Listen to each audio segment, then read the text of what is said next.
doing it. We're here. We're live. I don't know if anyone can hear you guys yet. They can't. Hey, now they can. yes? Yeah. Yay. Now they can. Maybe. Yay.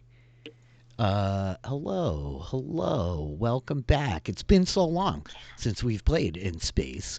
And we all talk to each other pretty regularly. But this is a real formal gathering, and so I get excited when we all get together on Tuesday nights and Dragonfly. How is everyone? How's everyone doing? Good. What's going on? Good. We're doing good. Yeah. As I said to people before we started, if you see me constantly trying to I'm trying to pop my back. So, Yes. if it happens, we'll celebrate, but it probably won't. It sounded like you had a shoulder there for a second before, but I got the anyway, shoulder, we love sound not effects. the back. I'm prepared to capture and isolate the sound of your back popping should it occur at any point. Okay. So what's going on? How is everyone? It's been ages. We did not stream last week because nature conspired against me.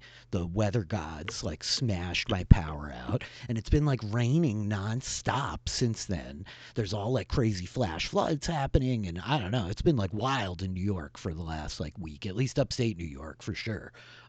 So I don't know what life is like for you guys all around the world. I'm not much farther away, so pretty much the same. Yes, you are very much regional. Zed's pretty freaking close. What's going on in Vancouver, Melissa? Is it cool up there? It's always cool. Yeah, it's high 20s and sunny, and I'm playing Frisbee outside, which is great. So, I don't know. Life is good. Freaking great. Yeah, that's really great. Yeah. Frisbee, one of your favorite things, for those who don't know, right? Yeah. I love Frisbee. Frisbee was a secret, happy place in gym class when I was in school. Loved it. Melissa is not so secretly hardcore ultimate player. Is that right? Did I lingo properly? I may or may not have competed at Canadian Nationals on a couple of occasions. So fun. Wow. I'm humble on the last team to qualify to get in. Whatever. But I did get there. That's so cool. Yeah. I think that what you're very kindly saying is that you would kick all our asses. That's not at all what I'm saying. I know. That's what I'm saying. Some of my friends play ultimate Frisbee and throw Frisbees off of a trapeze to people on the ground. There we go. I was going to say, there's no way I'm kicking Zed's butt. I am well aware of that. So. I'm not throwing a Frisbee off a trapeze because I got to keep my hands on it. But so far. I'm such a Frisbee incompetent. I hung out with our friend the Badman a couple of weeks ago, and his friends were playing Can Jam, and I don't know, I had no clue what it is. Do you guys know Can Jam? You've never played Can Jam? No, and I used to go to fish festivals, so what the hell is that all about, Taylor? But yeah, it's basically you have a tiny little garbage can with a slot in the side of it, a mail slot, right? And it's open on top, so it's like a barrel. You can drop it in from the top, but you're aiming for the slot, right? Yeah, trying to get the slot. So fun. I'm Sounds one like of a those thing that would be in Kentucky, but it's not. Oh, I'm sure in it upstate is. New York. 100%. You guys are just hardballing hard down there in Kentucky, right? That's what it's all about, right? Some of us are, but yeah. No, we have cornhole phase early. I think it's kind of faded out. I don't know what the shit throwing thing, the axe throwing here. Oh, that's taken up root, huh? That feels new here still. So that was 5 years ago that became a thing elsewhere. Wait, but it's something that you're doing in a warehouse or something, right? Because I don't know, I'm sure people can relate. I threw hatchets at trees long before I paid someone money to go to an indoor gym and throw a hatchet at a wall. I threw axes at a bar in Vancouver on Canada Day 3 or 4 years ago. How have I never heard that story? That's amazing. What bar? I have no idea. Okay. Yeah, that means it was a good bar.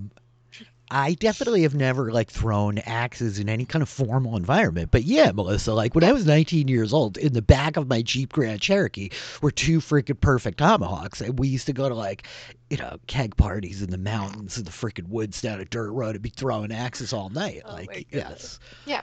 your Uncle Robbie, like mean extra. Oh, yeah. Yeah, there was a Yeah. lot of. Yeah, Feels I like know. the start of a Stephen King novel. That very much feels like my life is the start. Yeah. Of Like, Stephen King novel. Have you never just like slept across the front of a pickup truck on an abandoned logging road? Yeah, absolutely, of Right? course. Yeah, No, of course. other people haven't done that. I can't say I have.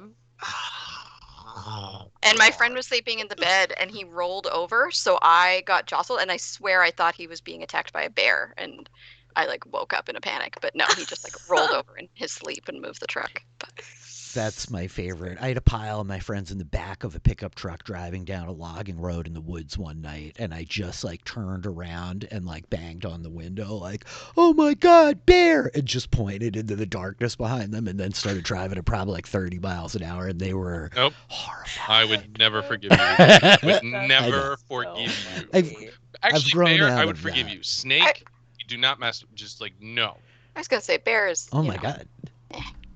there's worse Yeah, things. Zed is the snake spotter. Zed like picked a snake out of the grass in the freaking darkness in the middle of the night that one time. I was like, "Holy sweet mother of God!" You didn't like, believe me. I was like, thought "It's it was a moving." snake, It's a and I was snake in trying the to like grass. play it cool so as not to panic anyone. And I also was like, it seems very unlikely there's a snake that large wandering along here in the middle of the night. But it was, in fact, like a garden hose diameter, nice big corn snake cruising along past the fire. Like, whoa. Yeah, we're good. We're good. That's a great story. Well, what's Right, your next Troy one? really needs us to. Oh, well, I So- need so my wait, next- we Yeah, I have to didn't talk look either, about but how I'm I scared. witnessed a snake eating a frog the other day. That was fun. Oh, that's epic. That's epic. Yeah, that's epic. Oh yeah, I was I just watched gonna it like see the frog slither over and Taylor, come from its Taylor, butt. this story. Oh no, I have to. No, I think that X card. I think you've Yeah, been yeah. X carded. So last night at 1 a.m, I stepped out my back door and I look over like past my two little like lawn chairs sitting like 10 feet out the back door, and there's a freaking owl like sitting on my saw this lawnmower. video. That And was I'm like, so dude, cool." what is going on with this? So now I start videoing it with my like epileptic phone that's like dying badly. It's like a strobe light is going off in my like porch while I'm like recording this owl. And then the owl like takes off and flies. And I'm like, oh geez, I gotta get it. He flew like right at me. Like I thought that he was coming into the house with me. And then he lands on like the back of the chair, like 10 feet away from me, 11 feet out the back door, where he proceeds to like hang out for the next like 35 And minutes. then he gives you a with quest, right? Is that how this Yeah. works? Well, I was I gonna was say, waiting, does he Troy. bully you? 'Cause Yeah. that was a recent PvP. I mean, I did. shit you not, but like immediately behind me on the wall are a bow, a shield, and a sword. I was prepared, and a walking stick at my side. I was ready to take on said quest to wander into the woods, never to be seen again. But alas, I think he just was trying to eat moths, and was then like, "All right, I'm out of here, dude." And just like it was as like quietly and amazingly as he appeared, like I blinked, and he just went. Whoop, and was gone. Like not a sound. It was incredible, really. And I've seen a lot of like crazy animals, but it was a strange one. It does beg the Anyway. question: if DM Philly was a PC, what would your dump stat be? Oh, me as a human, like actually me. Mhm.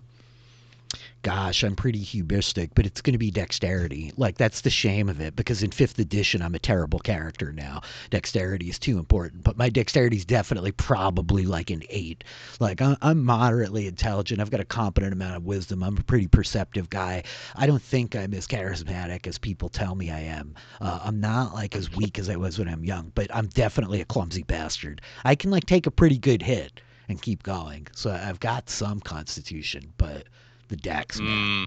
Yeah. Mm-mm-mm. Yeah. All right, now we know. Yeah. Fireball Rich. Yeah. Done. Problem solved. Yeah, now you all know. Fireball. Before we like get to the matter at hand, I just want to ask Melissa, how was your druiding yesterday? It was fun.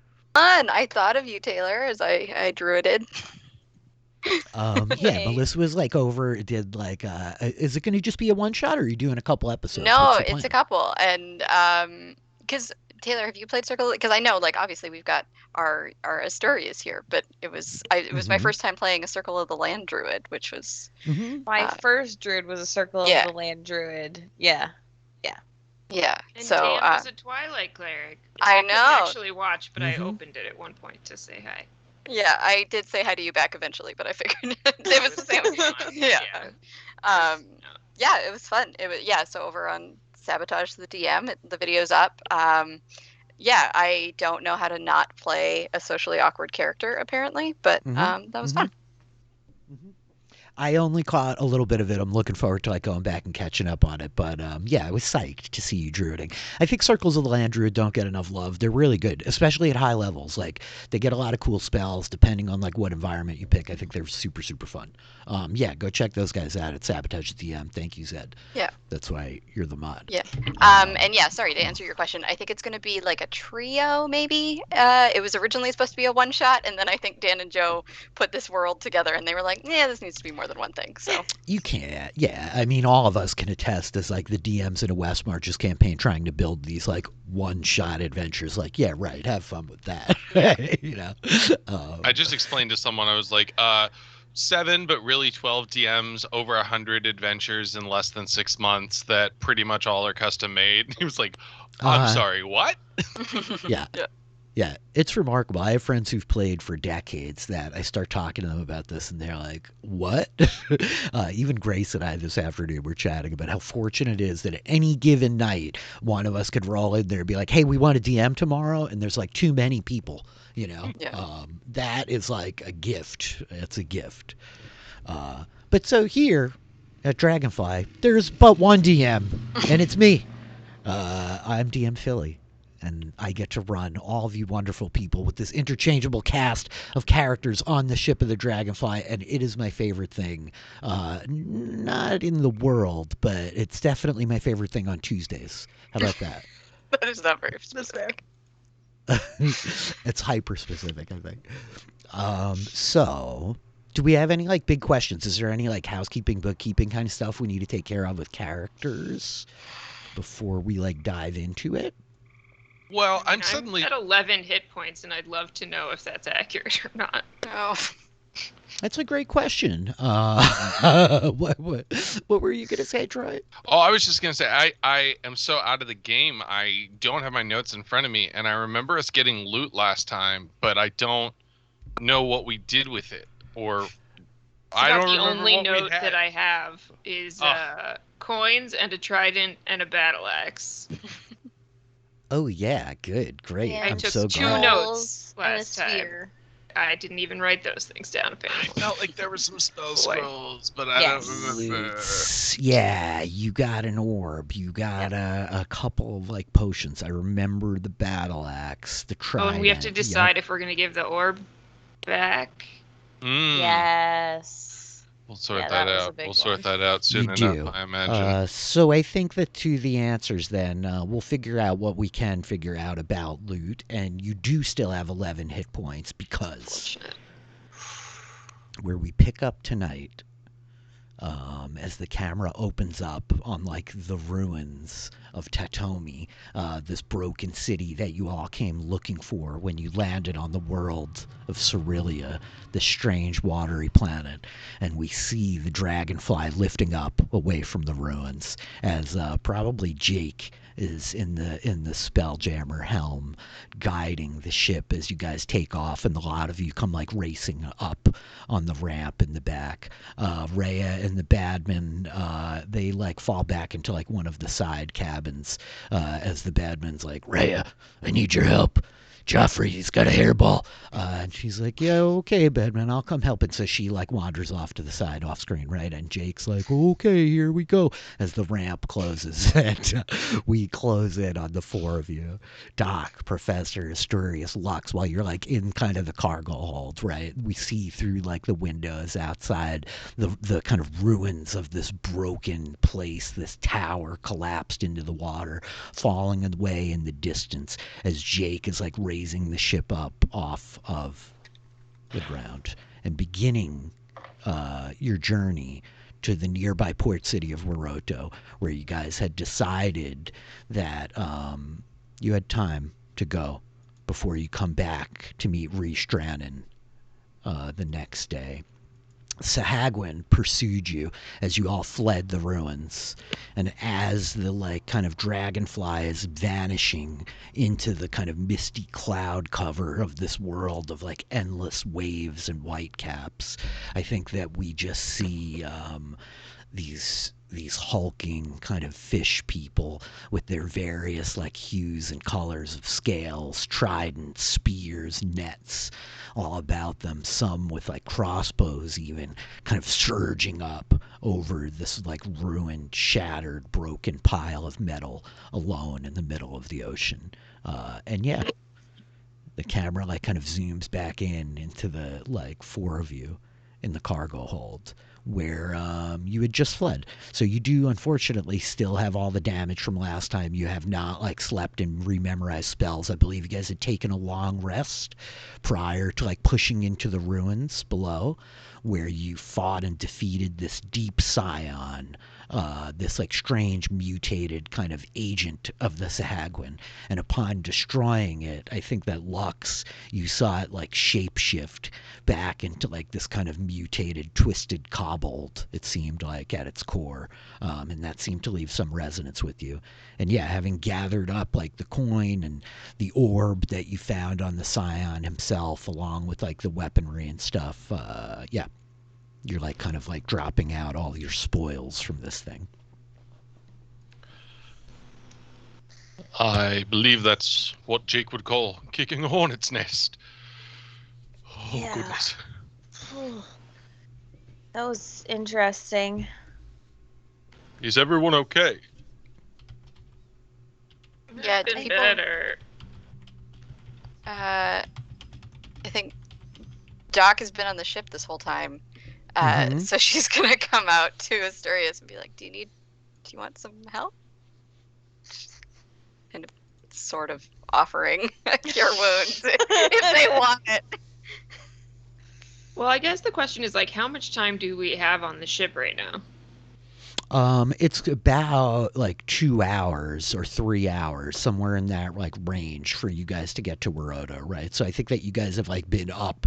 It's probably like a few minutes after you took off. Doc had remained in the ship.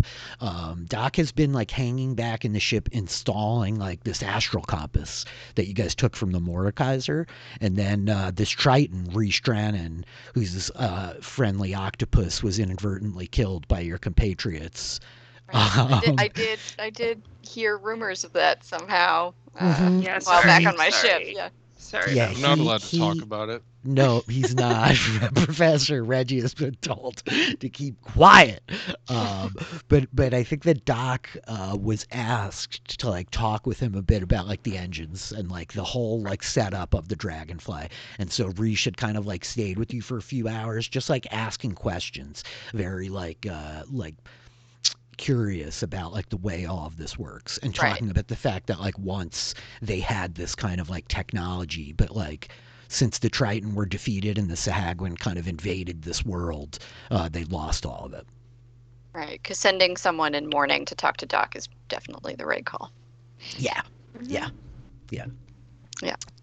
Lux Doc took would him have for a paid no joyride. attention to anything about how he was feeling and would have just been like, again, like showing off their cool stuff and being like, and you know, hopefully that was what he needed. It was. He seemed very like kind of not dispassionate, but like detached from like the weight of all of it. Very like practical in terms of like, oh, good. Like, yes, tell me about this and about that. Yeah. Great. Okay. I mean, so can I short rest? Just really- Yeah, so short rest, Yeah, I right? would like to Yes. short rest. That's what I'm Yes. trying to figure out is, did we short rest before or long rest before? Because We- You long rested. I had like Okay. watched back most of great. last I episode. just didn't reset my hit dice. Great. Yep. You all had long rested, and then you went down underground. And as you were Thank all kind of fleeing back up on, I did a bad job recounting. As You're all it good. was- No, you I just, know. Yeah. It was you three, along with Rhea and the Badman, who were down underground fighting like the Chokers and the Dark Mantles and the Steep Scion. And as you came racing up, Badman was like, "We should get out of here. like well, we should just leave. And there was a whole debate happening as to whether or not you were actually going to come back to help Reese Dranon in 12 hours, or whether or not you were just going to get the hell off this planet. Yeah. Yeah, and I think the if I remember correctly, the idea was to leave conspicuously so that Sahagwin would know Saw that you we leave. left, and Yes. hopefully not be here when peanut You butter returned. yogurt comes back. Mm-hmm. Yeah. You said "oh" as if that made sense. Okay. Reese's Dannon. Oh. It's who he's Yeah. talking about. His name is Reese Dranon, but he's now Reese's Dannon, and he's peanut butter yogurt. Yeah. Right. Not peanut butter chocolate yogurt. Okay. You know, you have to cut, concision. Yeah. Got it, I Always got be You gotta cotton. draw the line somewhere. Always be cotton, yeah. Yes. Okay, so we are flying through the majesty of magic to this town. Okay, great. Mysterious, how are you looking now? Now I'm fine. Okay. I'm all good. Cool. Okay, so you guys like sit for the hour, like kind of like resting, I guess, and like recuperating after like your harrowing ordeal down there. You defeated this like scion, you battled all like these strange monsters, you retrieved these items from the place, a good pile of coin, and then you had to flee as Sahagwin started like pouring up through the watery tunnels underneath. So the plan is to go to this town, yes? Yeah, might as well check it out. I think it's We gonna be said pretty we cool. would. And do we know anyone there? Do we have any sort of purpose other than hide out and wait? Explore, I guess, as usual. Yeah, I mean it's been a while since I've been to Port City, but those are Well. generally pretty familiar to me. So Good maybe it'll time. be fun. Based on our recent encounters, I wouldn't expect much. Expect much as in like Well, gonna be a What bad could time? go wrong? Everything Yeah. will be fine. Yeah. we expected an entire civilization, an entire city, and we found ruins and a very awkward encounter, followed by a very deadly encounter. right. Don't kill anybody's pet this time. Yeah, well, I think it is Most of all, if there's some sort of deadly than awkward legendary than protector, deadly. yes. Right. I did almost die before the awkward encounter. Right. So like almost deadly, then awkward, then deadly again. Yeah. Uh, Yeah. awkward sandwich, one might say. Well, this isn't awkward now at all. Delicious.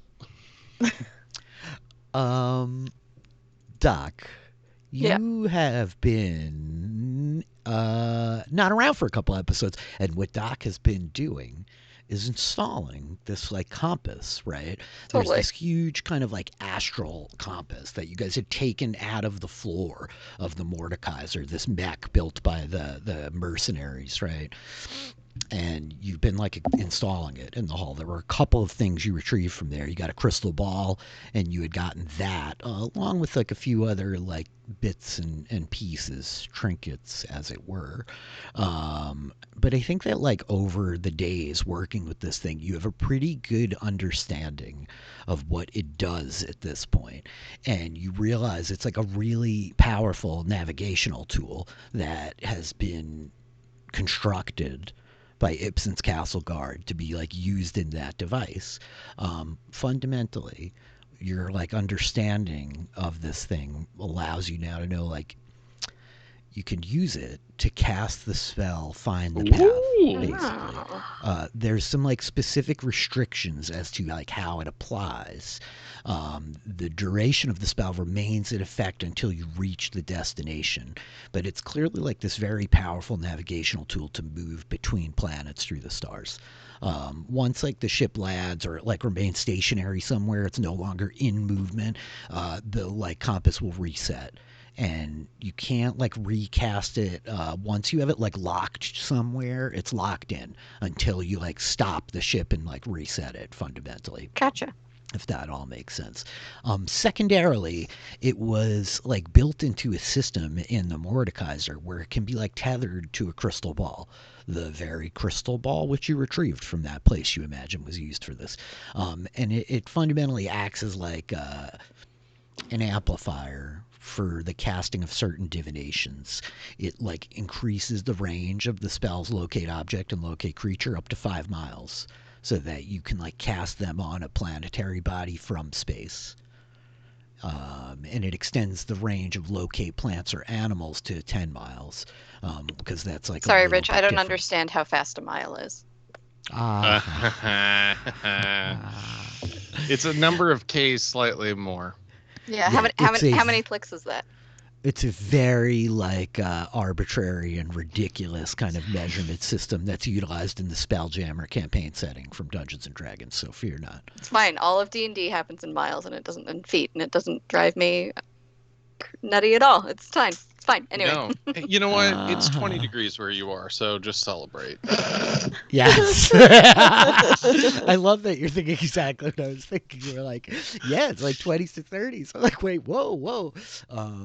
Gosh, we're so American and disgusting. Sorry. No, it's okay. Thanks for putting up with us. Yeah. Enjoy making the same joke over and over again. Continue. You should. Yeah, that's the gist of it, right? Ultimately, like the crystal ball and the Mordekaiser compass can be used like in tandem with one another to amplify a bunch of divination magics, right? Mm. So, Yeah, go ahead. magic other than like these two things, or these like three things you mentioned, or just like these like object location, animal location, whatever. Yeah, it's these 3 specific spells, and like it may do more. Who knows what the future holds, right? This is like the fundamental understanding that you've gleaned in like your installation and assessment of this like artifact, right? Cool. I think Doc is definitely, so they've all come back. They're like, everybody's chilling, and Doc is like unloading this information on them about like the coolest thing, and she's talking a mile a minute because she's very excited at how awesome this is, and isn't pausing to like for questions or to check understanding, but it's just like, this is incredible. Everyone should be excited about this. Lux is like a little kid with her eyes like, yeah, well, that's so cool. I love my spaceship. This is incredible. I am excited by this. Sounds great.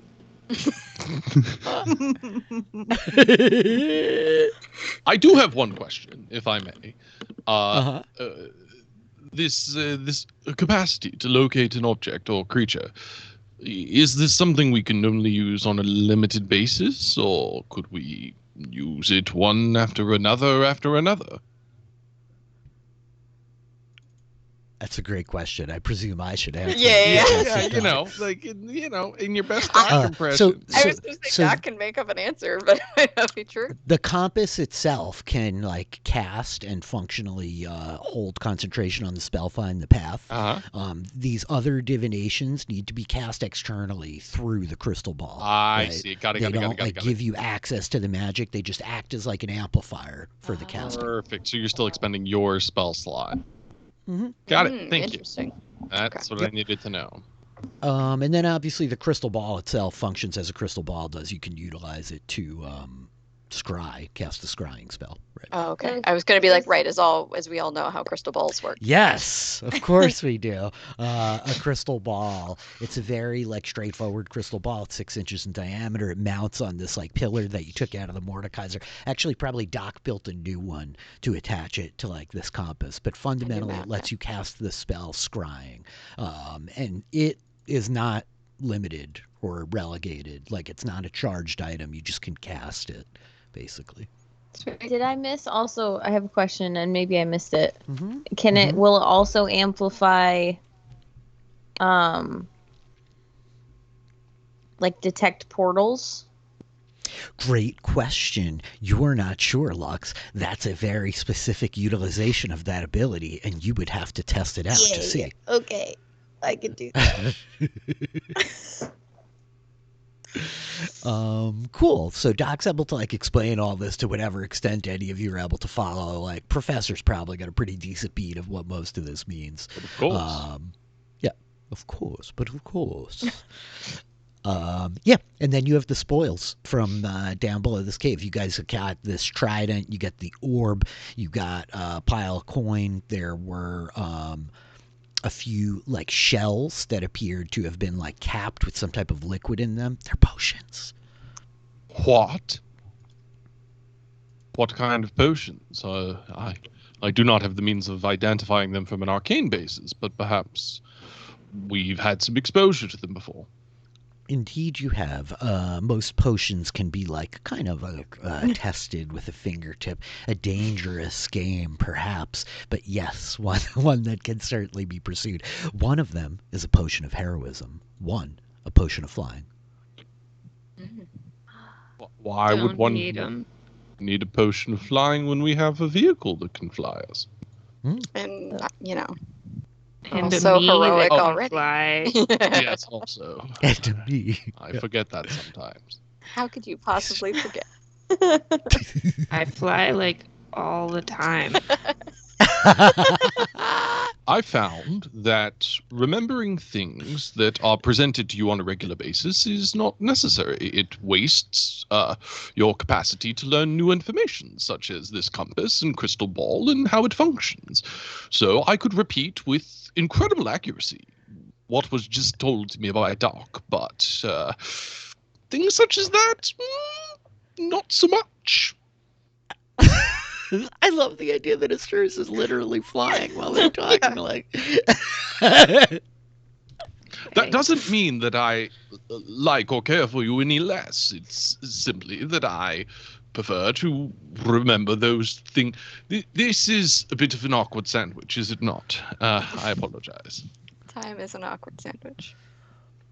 oh, I made sandwiches for everyone. They're back there in the cargo hold. Lovely. Do we think? With honey. Of course. Oh, honey. Well, then I shall go. What were you going to Professor say, Troy? leaves. Oh, he goes for the sandwiches? Yeah. Yeah, okay, excellent. So as the professor and Lux, you're following for sandwiches? Oh, yeah. As the pair of you like stride back, like you see there is in fact like on like one of like the food serving areas, like Jake has everything organized very effectively back there. This man keeps a tidy inventory, and there's an array of sandwiches. Yep. Jake loves a ship sandwich Starving. and honey. Yeah, Lux goes and grabs a sandwich, starts eating it. Okay, so I think as we see the pair of you like kind of taking the sandwiches, eating, like the kind of clouds like wisping past the sort of like portholes or whatever on the cargo area, the body of the dragonfly itself, as it were. I think that like we probably hear from like the cabin next door to you, like, what's that? And like, oh, look, oh my gosh. And if the pair of you or any of you kind of peer out at the edge of the ship, you could see down beneath you, like a pretty good distance away. You're high up off the surface of the water, but the massive shapes of like a giant pod of whales kind of breaking the surface of the waves as they're like swimming right beneath you. And yeah, I think that like that's the vista as you guys take in your lunch, you complete your short rest. And so I don't know if there's anything else you want to do over this like probably another like hour and a half or so before you guys arrive while Jake's piloting. I think Lux would probably go find Doc and like pull her aside. I just wanted to kind of talk to you about something that I haven't really addressed.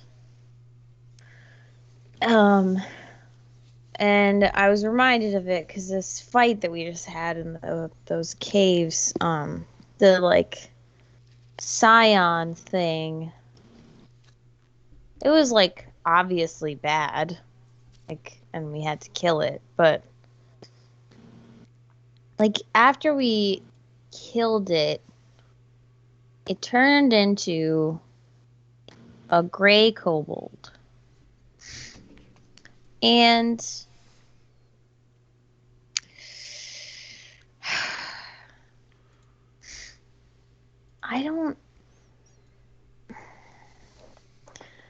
I mean, you were like, doing your thing in the like woods and stuff, and you kind of are comfortable with, us and what we are, and like, are we like good? Like, do you think we're good? I think Doc's kind of listening intently at Lux. I don't know. I try to be. You're good. I think you're good. You're more good than I am. I don't know. Try to be good, but I mean, I really don't know what I'm doing. I'm not mom and dad. Yeah, I get that. I mean, I don't know. I stopped really caring what other people thought about us a long time ago, because like there just wasn't other people for a very long time. But yeah, I get it. It's weird for people. I don't know that it like changes who we are though. Right.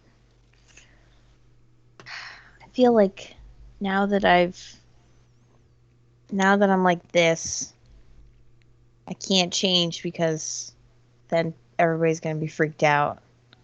But I admire you and like the fact that you don't care about other people, and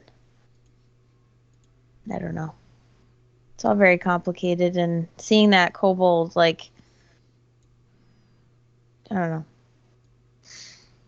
got me thinking. Also, it seemed to have some sort of master, which I'm a little bit concerned about. Yeah, that would be concerning. That's less cool because I think that's the thing, right? Like people don't understand and assume that we could be anywhere, right? So we must be up to no good. So yeah, that's I could see that like pretty tempting for people that are up to no good to want to use somebody like us. So I don't blame you for not wanting to tell the others. It's okay. Yeah. Well, and I think like she just like goes right back to like, okay, well, looks like we're almost there. I'm gonna go eat another sandwich. Okay. I think Doc is gonna like give Lux like this really awkward hug, and it's like Lux is like the only person in the world that she would like bother to try to do this with, but she's like trying to be comforting for her like And meanwhile, like childhood friend. Waffle is just kind of like flying next to you guys, like right, like Yeah, be well, like, no, I think Waffle comes around and like lands on Lux's head and is like kind of wrapped around her head in like his version of a hug. excellent, poignant moments. Right. So yeah, I think that as the time passes, most of the hour like burns out. Jake kind of piloting you, the like waves beneath the ship, persistent and consistent. Along the way, you pass a few little like bundles of islands, atolls here and there. Most of them like small, none of them seemingly like inhabited in any way. Like these rocky outcroppings, some of them taller and jagged, like spires or teeth jutting up out of the ocean. Others much lower to the ground. None of them seem to be the kind of metal rubble that you found at where Totoro was supposed to be. But I think that after about like that hour, we hear Jake probably like, we should be close now. And I think that probably Asturias, you're kind of the most like keenly perceptive of the assembled crew here, as Rhea is like kind of sleeping and writing more pamphlets, and God only knows the Batman might be here right now for all you know. How did you finally But I learn how to be invisible? Yeah, I'm right here. I think that Asturias is you catch sight of these shapes kind of trailing like parallel to the ship, and they're like distinct and familiar. This like triangular kind of head on both sides. I was these just gonna enormous ask wings. about this. Ugh. Got I your was Earthbind just about to joy? say, like, the professor's out on the deck, like, scouting for these freaking non-dinosaur birds. Okay, perfect. So I think that these are definitely potentially dinosaurs. This is an alien planet, not Faerun. And so What I are you think, talking like, about? There's no Asturias- dinosaurs in Faerun. Exactly. I No. think as Asturias, like, Just you giant, catch tiny sight lizards. of this. Yep. You catch sight of these shapes, like, kind of beginning to, like, close in on the ship from your starboard side or whatever. And I think that, like, the camera just, like, trails up, right? It does, like, the cross section of the ship where we go from, like, Asturias below deck to the professor, like, circling above. And sure enough, Reginald, you turn and, like, look, and you see what looks like a pair of these things, like, kind of trailing parallel to the ship off on your starboard side. Well after Asturias has spotted them, let's be clear. My Sure. my Yep. job I'm was very to see them. perceptive. And I have Yes. Asturias is very perceptive. Yep. And I can fly. not. What? And I do think that, like, as the professor turns and sees them, that's literally what he said. What? Oh, alive! We don't have a protocol. He's gonna like bang, stomp, jump up and down, and attempt to alert everyone. I love this idea that he's just like, ah! Summon allies, please. Yeah, Lex definitely will run. I was gonna say how perceptive. I guess Asturias, you're in the ship, I'm wherever I can see right? Yeah. the There's dinosaurs. like there's like windows on the edges. You could see out, but sure, you guys could like tell me like where are you? Professor is like up above deck, right? Where are the rest of you? Lex would definitely be like at a window or like just looking out somewhere near the front of the ship. Okay, sure. Doc is probably like in some engine room somewhere, constantly like fiddling. So Makes sense. Uh-huh. So, Asturias, I think you hear the professor above you as he's like outside above decks, and you're like in the cargo hold in the back, right? There's like these access points from back here up to the top, and you could hear him like yelling and calling from up there. Guess I'll go, even though it's the professor. Even though.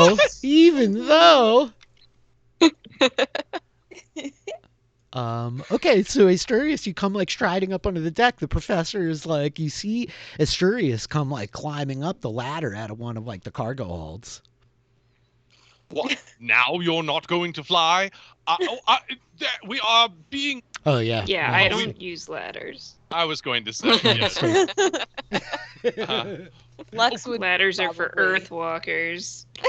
Ooh. Oh, Air sick lowlanders. Even when we're not on Earth. how far out are they? Are they coming toward us? Give me the. Okay, so as you now, like, as Asurius comes, like, flying up onto, like, the deck with you and is, like, flying above, like, feet landing lightly on the deck, they're probably about 100 feet out, and I think it's at this point that the pair of you realize when you look, they have mounts on their back. They look to be, like, small humanoid figures riding, like, astride them, this very clear kind of silhouette against the blue and the gray of the kind of fog in the sky behind them. Perhaps an escort?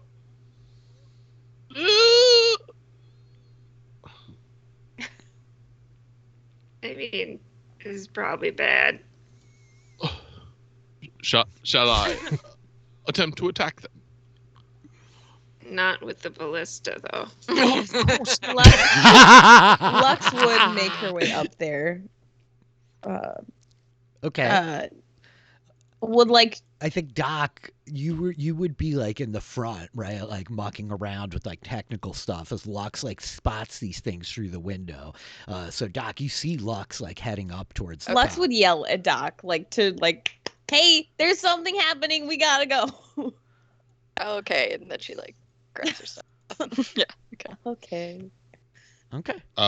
Do they appear to be armed? Do they appear to be attacking? Okay, so they're not like coming directly at the ship. I think it's as like Lux and Doc like make their way out and like take the back of the ship that the pair of you or all four of you are kind of looking out, and now these creatures like pitch a little bit. They're kind of running parallel with you, and they turn and they start like closing the distance. Though they're still like moving parallel, they're just like inching inwards. So as you're kind of watching and you see them beginning to like close in a little bit, I think it's probably at the range of like 70 feet or so that you recognize these riders on their back are kobolds. And you could see like the tips of like small wings on their backs, having just dealt with these winged kobolds of the Drune. And they definitely have weapons in terms of like, you see like spear tips kind of jutting up over their shoulders, and the glint off of like the copper and the brass on like a crossbow hanging off the saddle on the side of this thing. Though they're not like pointing the weapons at you all yet. And they're just like running parallel to you at about 70 feet out now. Would Lux like be familiar with this kind of like, is this like a normal protocol for like entering like a port? There's usually some kind of like receiving, like, or guards or something like this. Why don't you make a history check, Lux? Okay.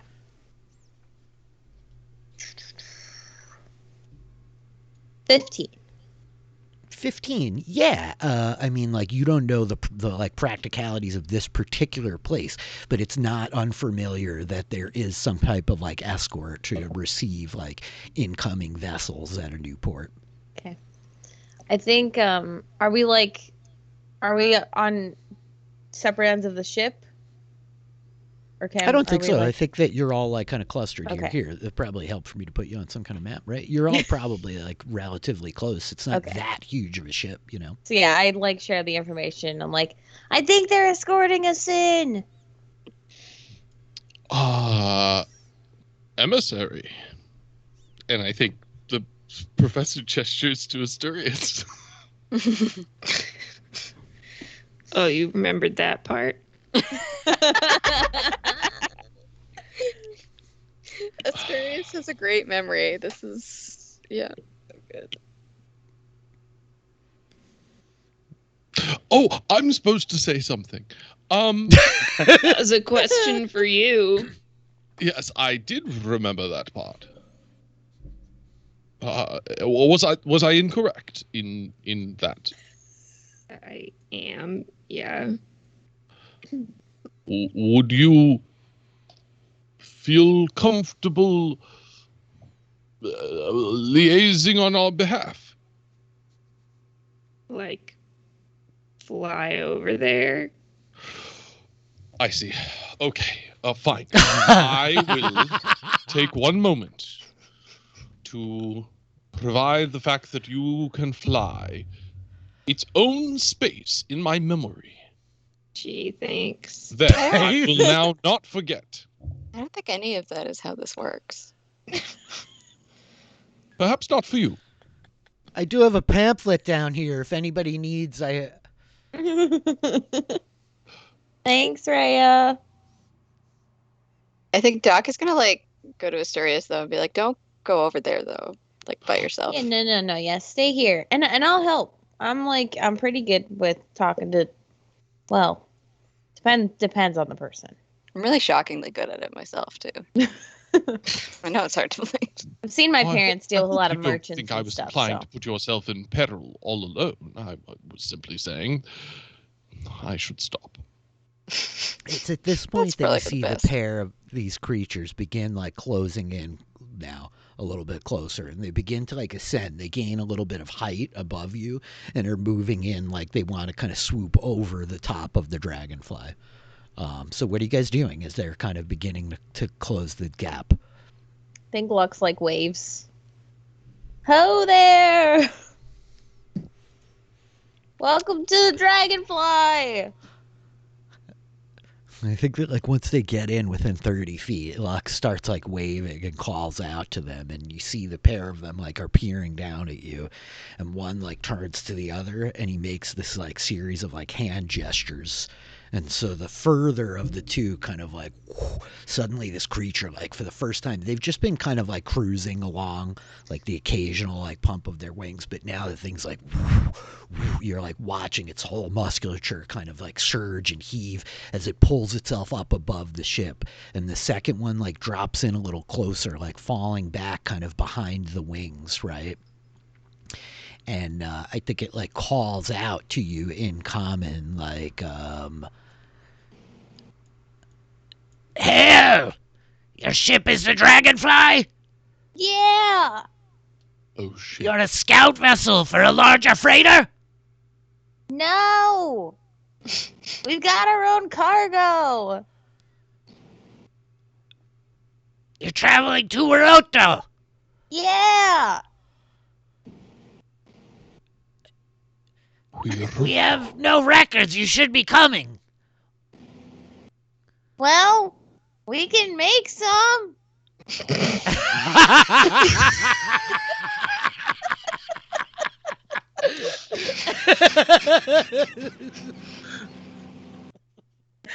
We're new here. It's like a pop in. Yeah. Did you say a pop-in? Yeah. That's not so much a thing we do here, but all right. There's room for a berth for you at port. Alas, it shall be a merry poppin'. No. I was making a I'm sorry, Seinfeld I'm reference, just gonna Troy. X-card myself. I'm gonna. No, yeah. that was really elite. I was like really reaching for a deep Mary Poppins.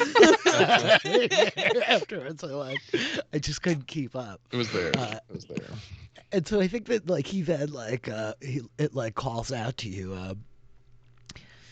Do you have any weapons of imminent doom or destruction, or any mercenary companies aboard? No. I think Asturias just mumbles to himself, just this guy.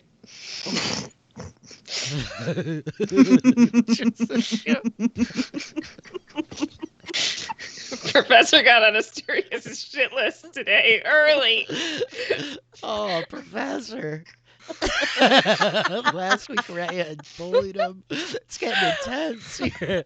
And so I think that he like calls out like upon landing, you subject yourself to the governance of the Sahagwan Empire of Cyrilia.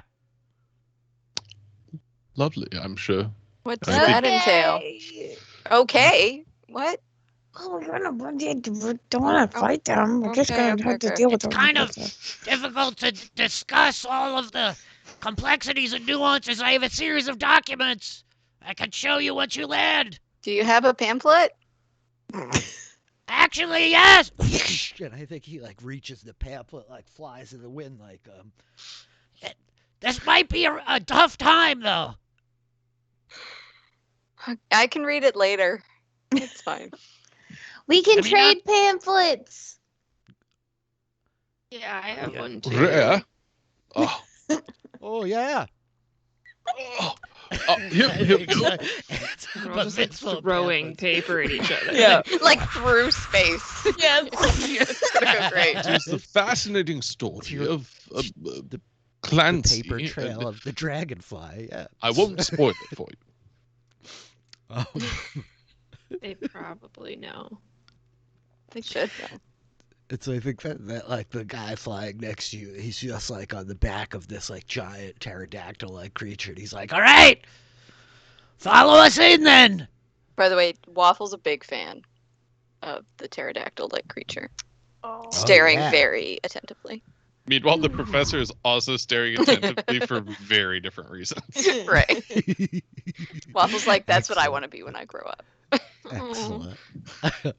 Well, if you collect enough parts, yeah. And so I think that like with that, like the one that's in back begins to kind of like pull up and in front. You see the guy who's been talking to you throw this series of like kind of hand signals to his compatriot here, and the second of these two beasts like surges out to the front of the ship, and these two begin like kind of leading you in.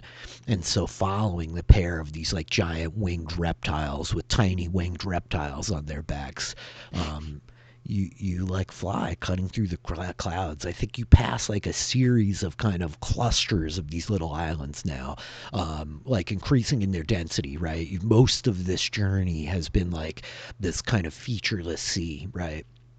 With the occasional spots of rock or landfall. But as you're coming in, you're seeing now this cluster of these smaller islands, and then another, and then another, and then you begin coming in on like this one kind of pretty significant landmass. It seems sheer on the edges, like a rock that is jutting up, like almost like a mountain jutting up out of the water itself, and like the top has almost been like sheared off as it's covered. Nearly like every speck of like the surface on top is covered in these metal buildings. Very like evident, I think, from the air are a series of these kind of what look like warehouses along the whole northern portion of this island. And there are two like massive ships that appear to be like parked. One of them like on top of the warehouses, and the other one is like stretched out kind of perpendicular to them in this huge sort of landing area. One of them is like rusted and old. It's mostly like metal. There's like lots of patchwork on it. There's not like very many armaments on the deck, though there's like a half dozen ballistas. I mean, these ships are all like Titanic compared to the Dragonfly. Like for a sense of scale, you could park like 20 of these little things on the deck of them. They're like these huge kind of tanker freighters almost, right? The top of them are like covered in this kind of cascade of people moving like ants, right? A series of like ropes kind of pulled down and cables tethering it to there's all this like bustling activity. The ship that's parked up on top of the warehouse is like smaller than this big like rusted kind of freighter, and it's got more distinct kind of features. There's a sort of like a blackish hue to all of the metal, and it's much more like shaped and kind of aerodynamic, I would almost say. Lux, why don't you make like a history check? And I have something in a moment, if that's okay. Sure. I don't know what your background thing is, Lux. 20! Hey! Okay. So I think that with a 20, you probably even not only recognize like the design of these ships, but you probably know exactly which ships they are, because there's not like that many ships like moving through the stars, right? Mostly they're like trade guilds, merchant guilds, mercenary companies. There's some large like religious organizations, right? But what you're looking at right here are two distinct ships, one of which is lizard folk in its build.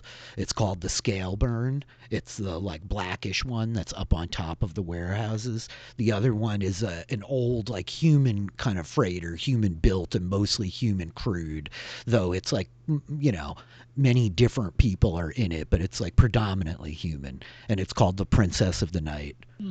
And you know that like they're both like part of like trade guilds, basically.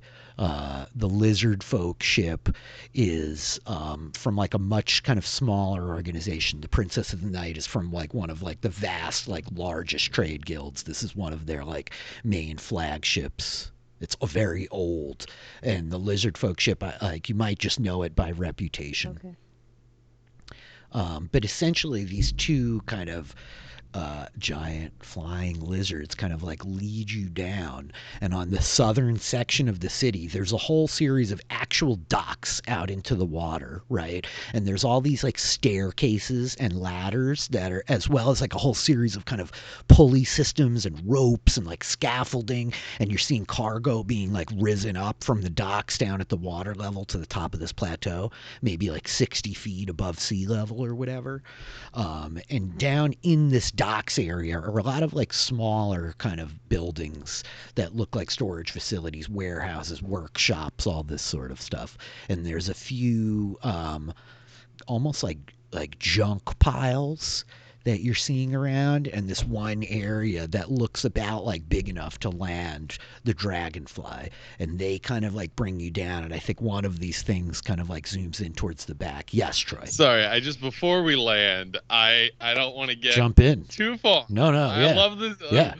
But I think the professor, like all throughout this, is very mindful of the conversation that was just had. And is like, I think just saying to Lux and then to everyone else, like, what exactly did we just agree to? And do we need to hide anything? Because we maybe, don't have much time.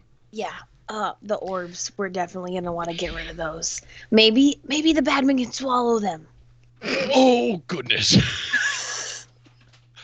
Bad man? Nicholas, what do you think of that? Oh, yeah, I mean, I could swallow them, and then Jeffrey could keep an eye on them. Does it work He's like certainly, that? he's definitely the most trustworthy of all of you. Right. Mm-hmm. Do we have anything else from the other drone? Do we have... I don't remember. I did not store that in my mind. Well, like there's the Oh. giant compass that I just installed. That's Yeah, kind but of- that's not going anywhere. No, They he's each gonna stole that from recognize someone that. else. No? I think we're okay. As long as we don't tell them that we like killed their buddies, I think we'll be fine. No, we shouldn't do that. No. But technically, this is my job. I can hide everything pretty well. Though you could have given me more notice. It will take some time. As do Okay. most things, yes. Yeah. I think we'll be fine as long as they don't see that we have those orbs. But, yeah. Very well. That's We're- all. we're just cool. And Lux tells everybody about these two ships as well. I do think Reginald just takes like a couple extra minutes to like stow away his books and like whatever he views as the most valuable books. Mm-hmm.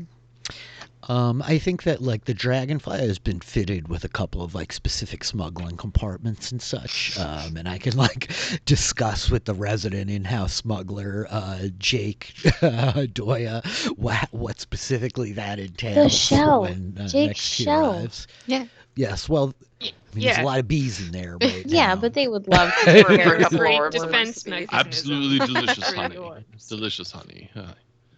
Yes. Okay, yeah. And so I think that like it's this real like cacophony of sights that you're taking in as you're kind of like closing down in on this area, this like landing pad as it were. You're seeing this like variety of different ships.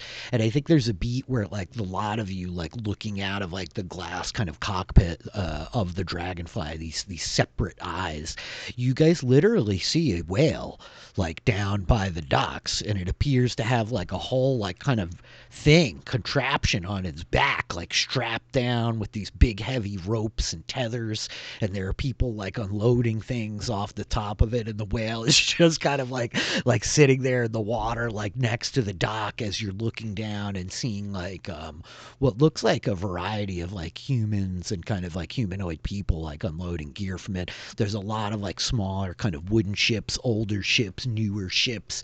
You're seeing a few things that just looks like the tops of like hulls jutting up out of the water with like portholes on top of them, right? What appear to be some type of like diving submersible ships. And you notice like a multitude of kobolds that seem to be like moving around amidst everything that's happening. And very distinctly in all this action that's happening down by the docks by like all these ships, there are probably like a half dozen of these Sahagwin that you spot amidst the crowd. Each one of them seems to be like directing some smaller group of kobolds, basically, specifically. They're all like, they stand out from many of the other peoples here. As you're looking through the like crowd, it's like mostly humans.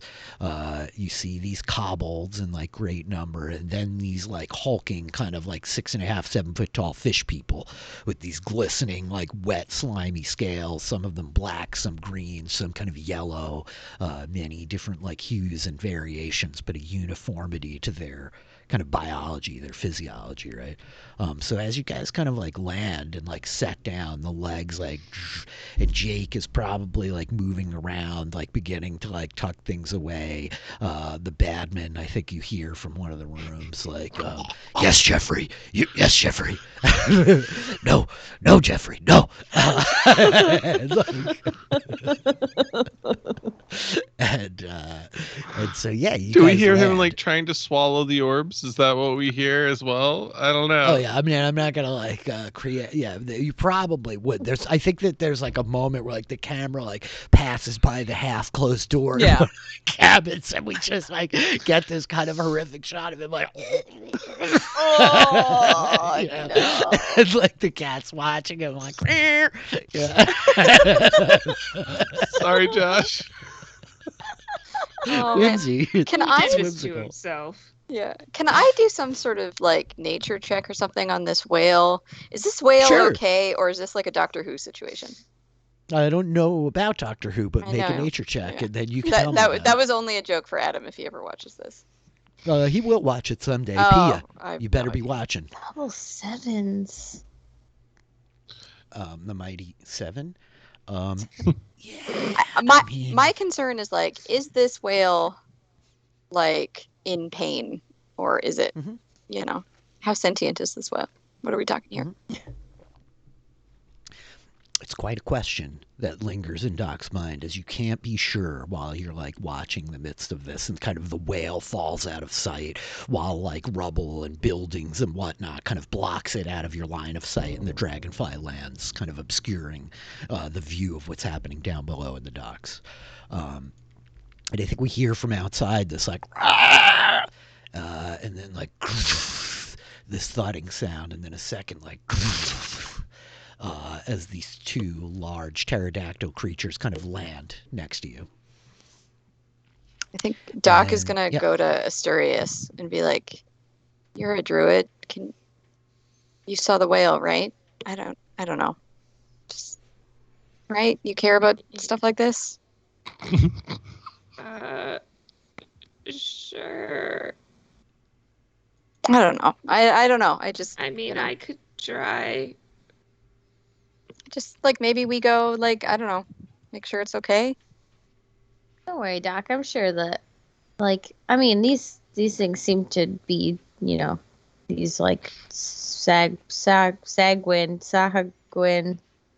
things seem to be sea people, so they probably would, I would hope, don't want to kill the whales. Seems like some sort of transport. Okay. There's just like, there was a dead space whale like not that long ago. So Yeah, that's true.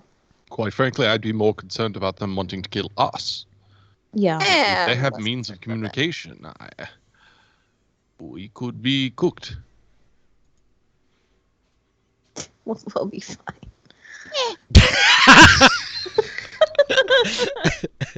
So like with that, So good. I think So good. I think you hear like Lux just like we'll be fine, and I think it's with that you hear like ding ding ding ding of like the kind of thumping of a fist on like the back of the ship. Or they can't reach the back of the ship. Who am I kidding? They're banging on like the legs. They're tiny little kobolds. Oh no, they have wings. I keep forgetting everyone can fly. Not everyone. Just Not the everyone. Asturias and people with wings. Yeah. And so yeah, you hear like ding ding ding ding of like this tiny fist kind of like tapping on the back of the ship. Hello? What is it? Yes, it's us. It's the kobolds who just flew in with you. Yeah, I know. Do you got a name? Yes, I mean I have a name, but are you gonna open the ship? What for? I mean, We're just stopping by. I know we talked about it. It was a pop-in. Yeah, we're just Yeah. popping in. We're not staying long. But I mean, are you gonna come out of the ship? Yeah, or- we're gonna do some Yeah. shopping. So how come we're then yelling through the walls right now? Well, Well, why why do are you you want to come in and we're banging gonna on come the out? I don't necessarily want to come in. I hope we can talk the pamphlets. Oh, right. Okay. Yeah, we should open it up. Did we read the pamphlet? Didn't read the pamphlet. We haven't got the You can't pamphlet We're gonna read the exchange. pamphlet. There was like space in between us. Oh, okay. Got it. Yeah. Exchanging of pamphlets. Okay. Mhm. Yeah, Let's lower go. the door for the exchange. Yeah. It's So the customary ramp like greeting starts that you opening. plan. The ramp starts opening, and we see this pair of kobolds kind of like flying in front of the area, right? And the pamphlet's like handed over, and so the one comes like zipping up, and he's just like, "Yes, my name is Zelzo, and this is Chris." Wait, okay, I have to know. Is Chris spelled like CHRIS or is it No, okay? no. Of course And not. Chris is like, actually, it's spelled KHRYSIH.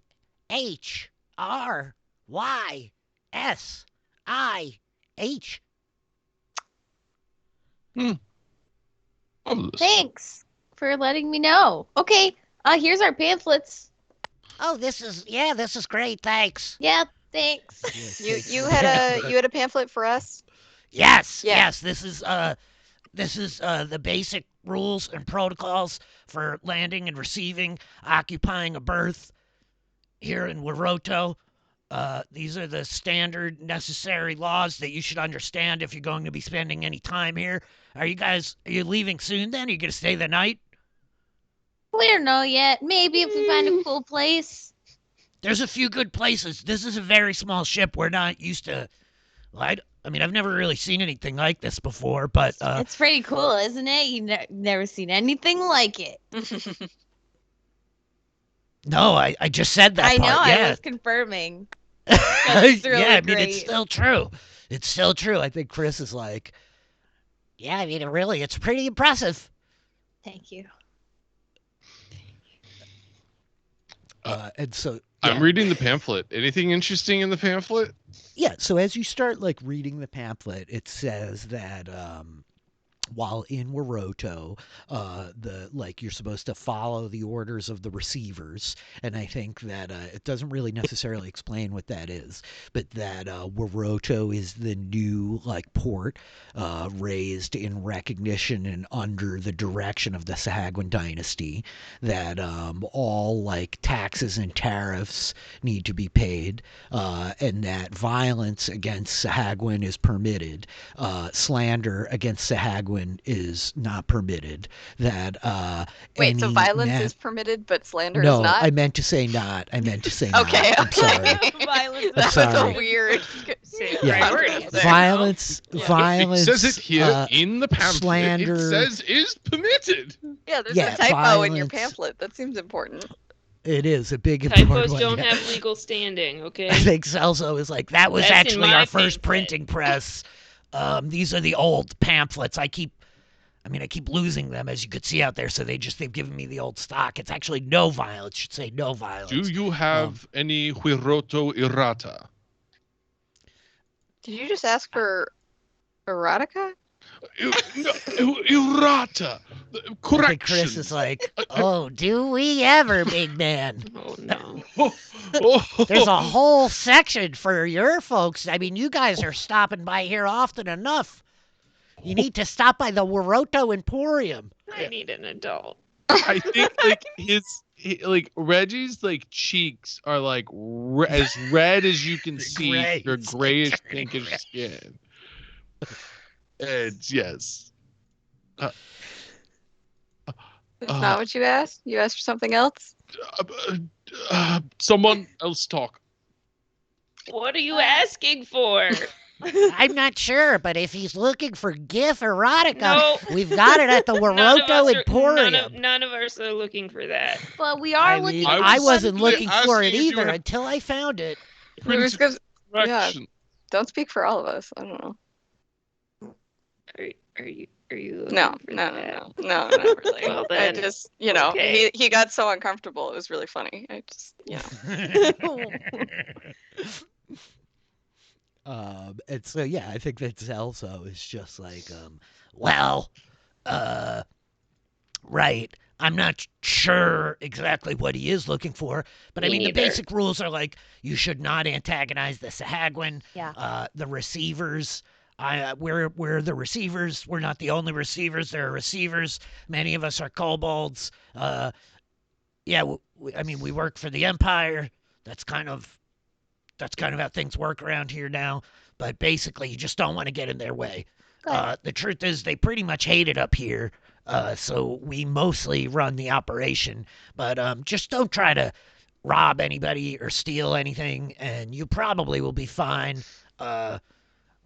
Any like places we should definitely visit while we're here?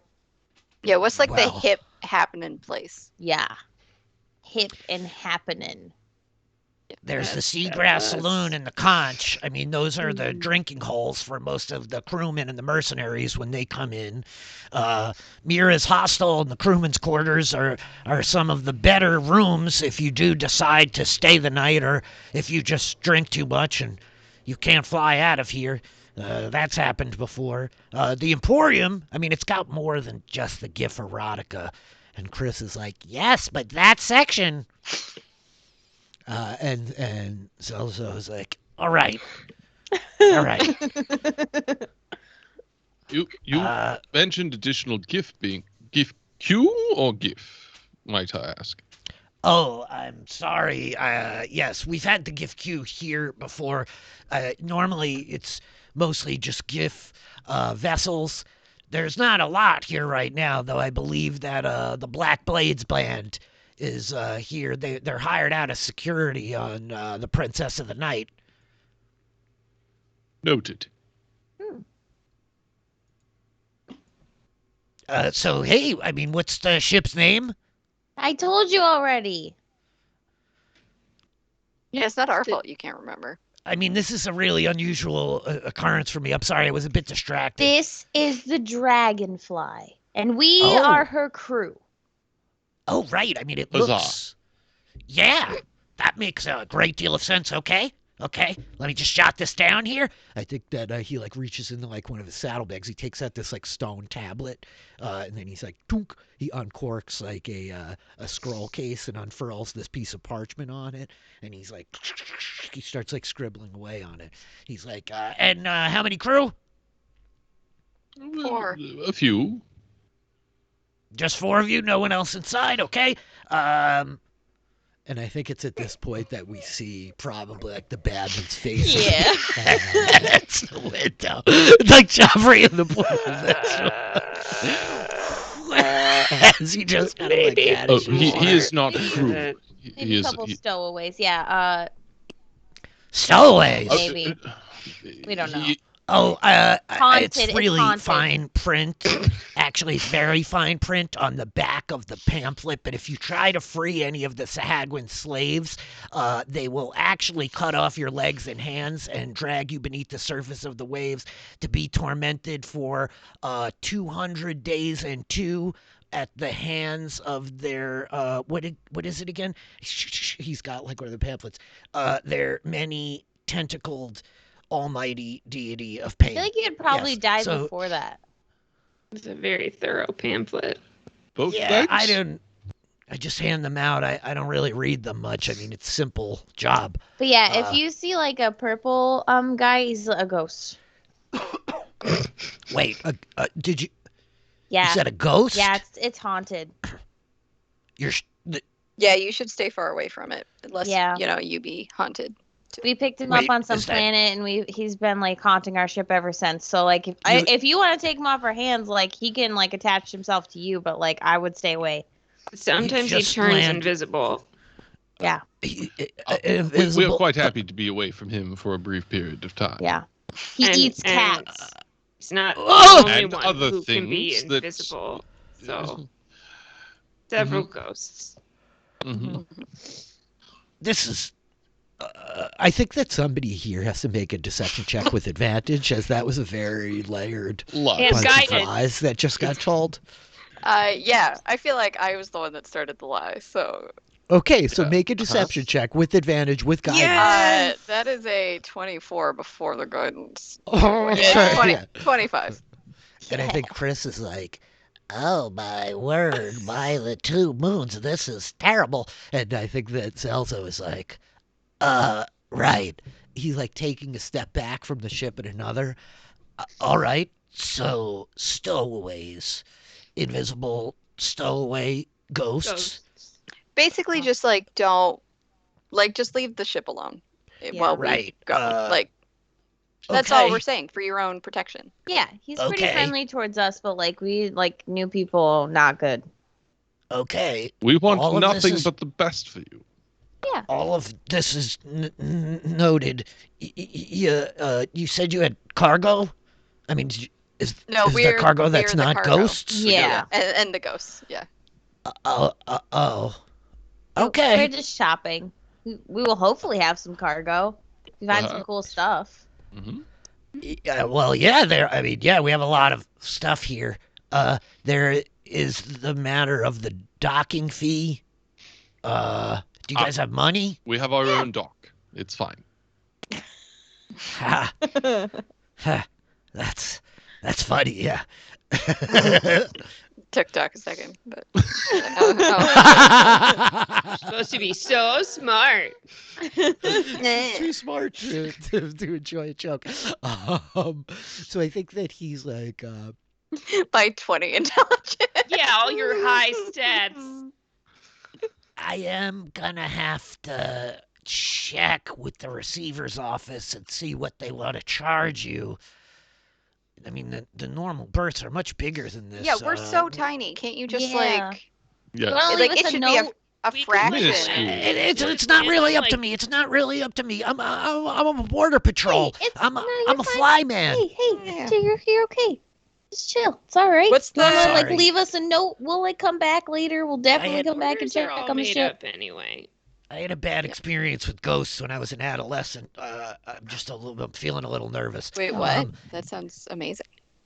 Do you know what? Never mind. We don't have time. Yeah, We probably don't not. Even I have need to be here. We could go land somewhere else because we're so small. probably you shouldn't do that because now I've got you on record here, and then if you Okay, go but moving, that could disappear. Thanks. Yeah, to I the was ghosts. wondering about that actually. Like, you all seem pretty casual with the paperwork thing. Yeah, I mean, I got that impression. yeah, do we maybe like not Some want of it on us. record that we're here? Well, I think he's like taking another step back. Like, so it's really nice meeting you. Yeah. Welcome to Waroto. Please don't free the slaves. Don't antagonize the Sahagwin. I just need to go talk to my boss, Chris. And I think he's like looking around and he's like, oh, that bastard. He Nice. went to the Emporium. Nice to meet Hey, you. yeah, I'll see you again. Yeah. Bye. Great. Bye. Good luck. Don't break any laws. Okay. Yeah. Great. Don't go inside. I think his little wings start flapping, and he very pathetically starts like flying away. You know? As, like, he takes off, and so the four of you are like standing here at the foot of like the dock. You know, Yeah, I think Doc turns to the others. Is like, was that bad? Did we not want our name on whatever that was? Why not? Nobody knows who we are. I think the record's going to be My name pretty is not on it. unintelligible. Your name is not on it. It's very true. Yeah. Yeah, Nobody Karen, knows the name of fighting. that. Like, shouldn't. If it's a problem, it's a problem, and we'll address it when the time comes. I'm just trying to find if there's any documentation here about this docking fee on the pamphlet. You'd think they'd be required to lead with that. It's a very cavalier approach to problems being problems. Like, I prefer to just avoid problems. Well, yes. Maybe that's just me. Maybe that's We different. should go shopping. What? You're saying that you solve every problem presented in front of you? I try. If I think like, oh, that might be a problem, then I think like maybe we should avoid that problem. Lux like Avoiding puts her a problem arms and solving in, like, a problem are the not professor the and same Doc, thing. and like we're walking. That's what I'm saying. and we're Mysterious. walking, Sounds and we're terribly trying. Yeah, we're walking. How's that going, Lux? Okay. Walk, As damn it. Lux like sweeps up the pair of you and begins the forced walk away from the I ship. imagine that one half of that is a lot easier than the other. Yep. I mean, exactly. Professor. When Lux wants to pull Professor somewhere, I feel like he's like, okay. Yeah. Okay. Lux is I like think a that as kid, the- like, let's go. Come on. As a lot of you are walking away, I think we see like Rhea like step out of the shadows of the cargo hold, and the Dragonfly was like, "Good thinking with that whole ghost thing. That was really good, yeah." And then I think we hear from behind like, "Boo, ooh."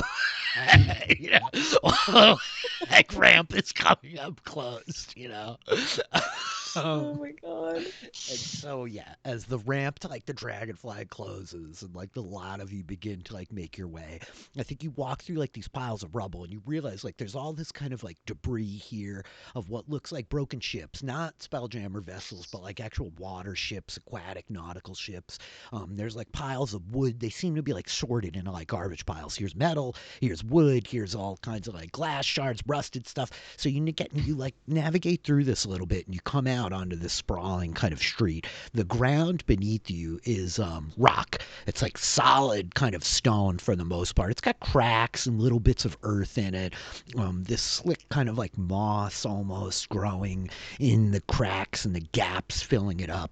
There's this like moisture in the air, this smell of like brine to everything, and kind of this tinge of fish to all of it. There's this sort of cacophony of birds like creeing and crying and squeaking and squirking all around you as they fly from like the rooftops of the various buildings to one another. And most of the buildings themselves appear to be built out of like stucco and stuff like this, with like tile roofs.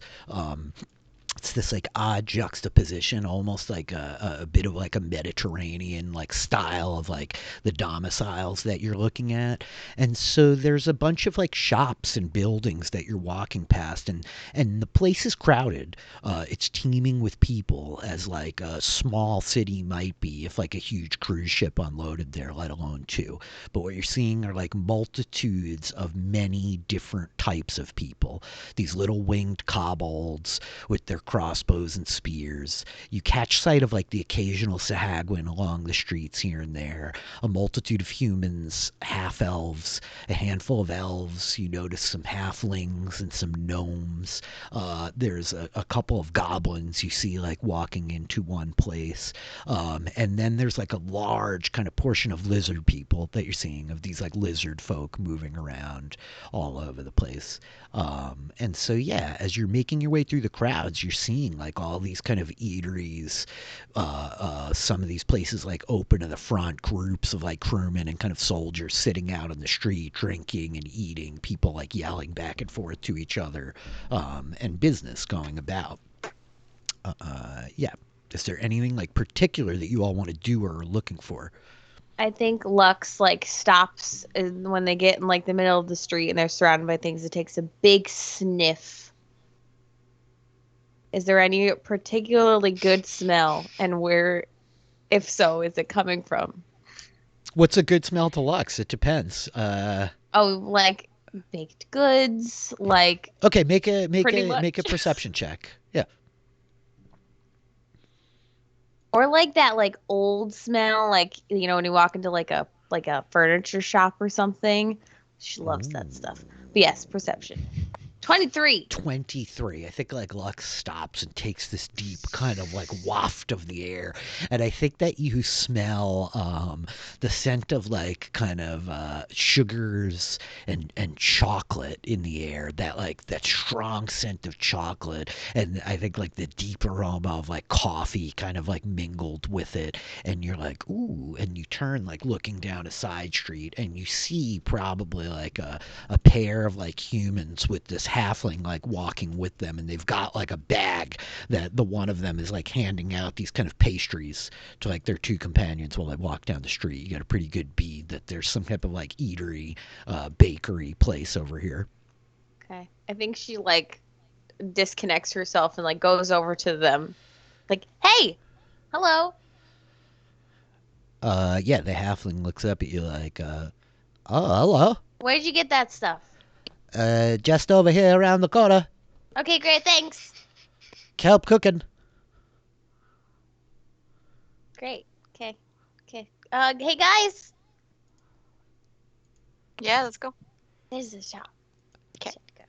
Okay, so you start, like, the group of you kind of like follow Lux down this side street, these like people moving around everywhere, and you open the door to this place. There is these small kind of like windows in the front of it. It seems like kind of cramped and like wedged in along these other buildings, and as you step in, this like aroma just like deepens, hitting you like a wall. And I think that you see there's a kobold like flying kind of in front of the counter with its little wings, and behind it is this big sort of heavy set man who's got like a series of earrings down his right ear, and the tiniest like bit of just kind of like a chin beard. The rest of his face shaved smooth along with his head. He's got this heavy kind of apron on and this linen shirt underneath, and yeah, there's all these kind of like platters of like kind of like picked through, not like completely full, like baked goods with various kinds of confections on them. And then he's got like this big boiling kind of like vat behind him. Yeah. And like a couple of like cups and stuff. And so I think that as the lot of you like come in, the man is just like, oh, welcome to Kelp's Cookeries. And the kobold kind of turns, looking back to you, and is like, "Oh my! Are you? It's like pointing at Asturias. You're a tiefling." Yeah. By the grace of the five, I mean, it's such a rarity to see even one of you here at once, but two in one landing, that's amazing. Are you also on the Princess of the Night? There's another tiefling here? Oh, yes, I mean, the wizened sage, surely. You did not arrive with him then? No. A forest the wizened. A forest? A forest the wizened. A florist? No, he's not a florist. He's a sage. I think actually he's an arcanist and a wizard, though. He's a little quiet about that manner of things, but a forest his name is. Sure, okay. Afaris. The wizard. Okay. This is remarkable, though. I can't believe that there's two of you here in Yeah, Little me Roto. neither. So if you don't know about a forest, are you traveling as some type of scholar or academic amongst the lizard folk then? Kinda, yeah. Kinda. That's remarkable. I mean, they're very similar physiologically to my people, but actually we do not get along very well at all. I find them very intimidating. I'm sorry, how rude of me. I don't mean to minimize my welcome to the rest of you. Hello, welcome to Roroto. No, we get it. We're not that exciting. It's fine. No, you folks actually seem very exciting. I mean, a GIF and two lovely, yes, you two. Yes. Yes, us too. Well, yeah. You wanted baked goods, yes? Well, you've come to a fantastic place for baked goods. I actually come here to buy mine every afternoon for my whole staff at the store. Wait, what store? Yeah. My store? The Waroto Emporium. Emporium, yes. I'm. We've actually got a We've heard delightful Yeah. catalog of literature we've collected from both your peoples, actually, the GIF and the Tieflings. I'm terribly sorry. I can let one pass me over. I don't know what you're talking about. Well, I just thought you might be interested. Forrest said that they're actually rather old documents from the time of the Five, but don't mind me. Anyway, what brings you all here then? Are you all traveling the scale with the lizard folk then? Wait, what documents? My documents? Yeah. Old manuscripts. Most folk around here, they don't like looking backwards very much. Always forwards, forwards, forwards. What's the next thing? But it's important to remember where we came from so we don't make the same mistakes in the future. Yeah. I'm sorry. What was your name? My name? Yeah. My name is Rox Fullbelt. Okay. Can you spell that? It's for me? actually Z R Z Z R O X marks the spot, mind you, and then Full Belt. I think we can guess that part. That's okay. Yeah. Folbelt. I have to spell it, otherwise you might think that there's some accuracy to the moniker. I didn't pick it.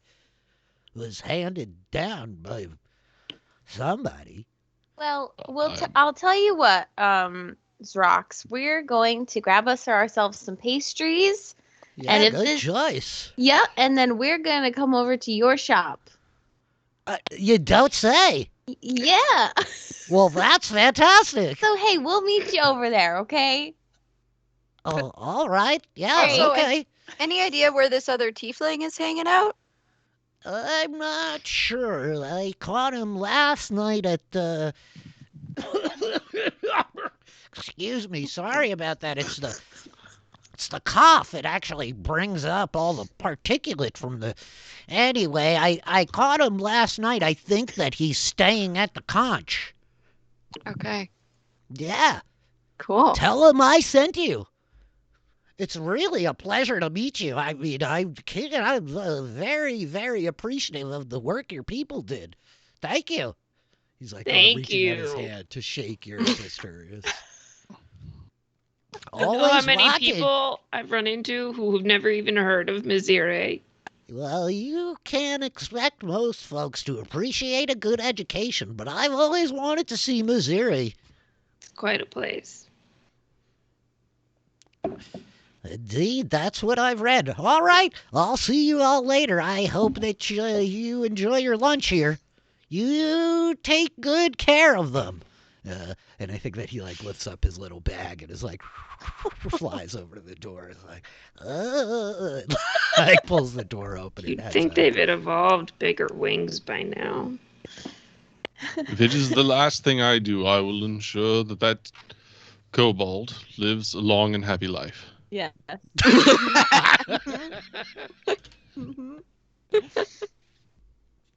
Okay. And so with that, there's this big kind of bald baker is staring at you, and I think that he just smiles what do you need then?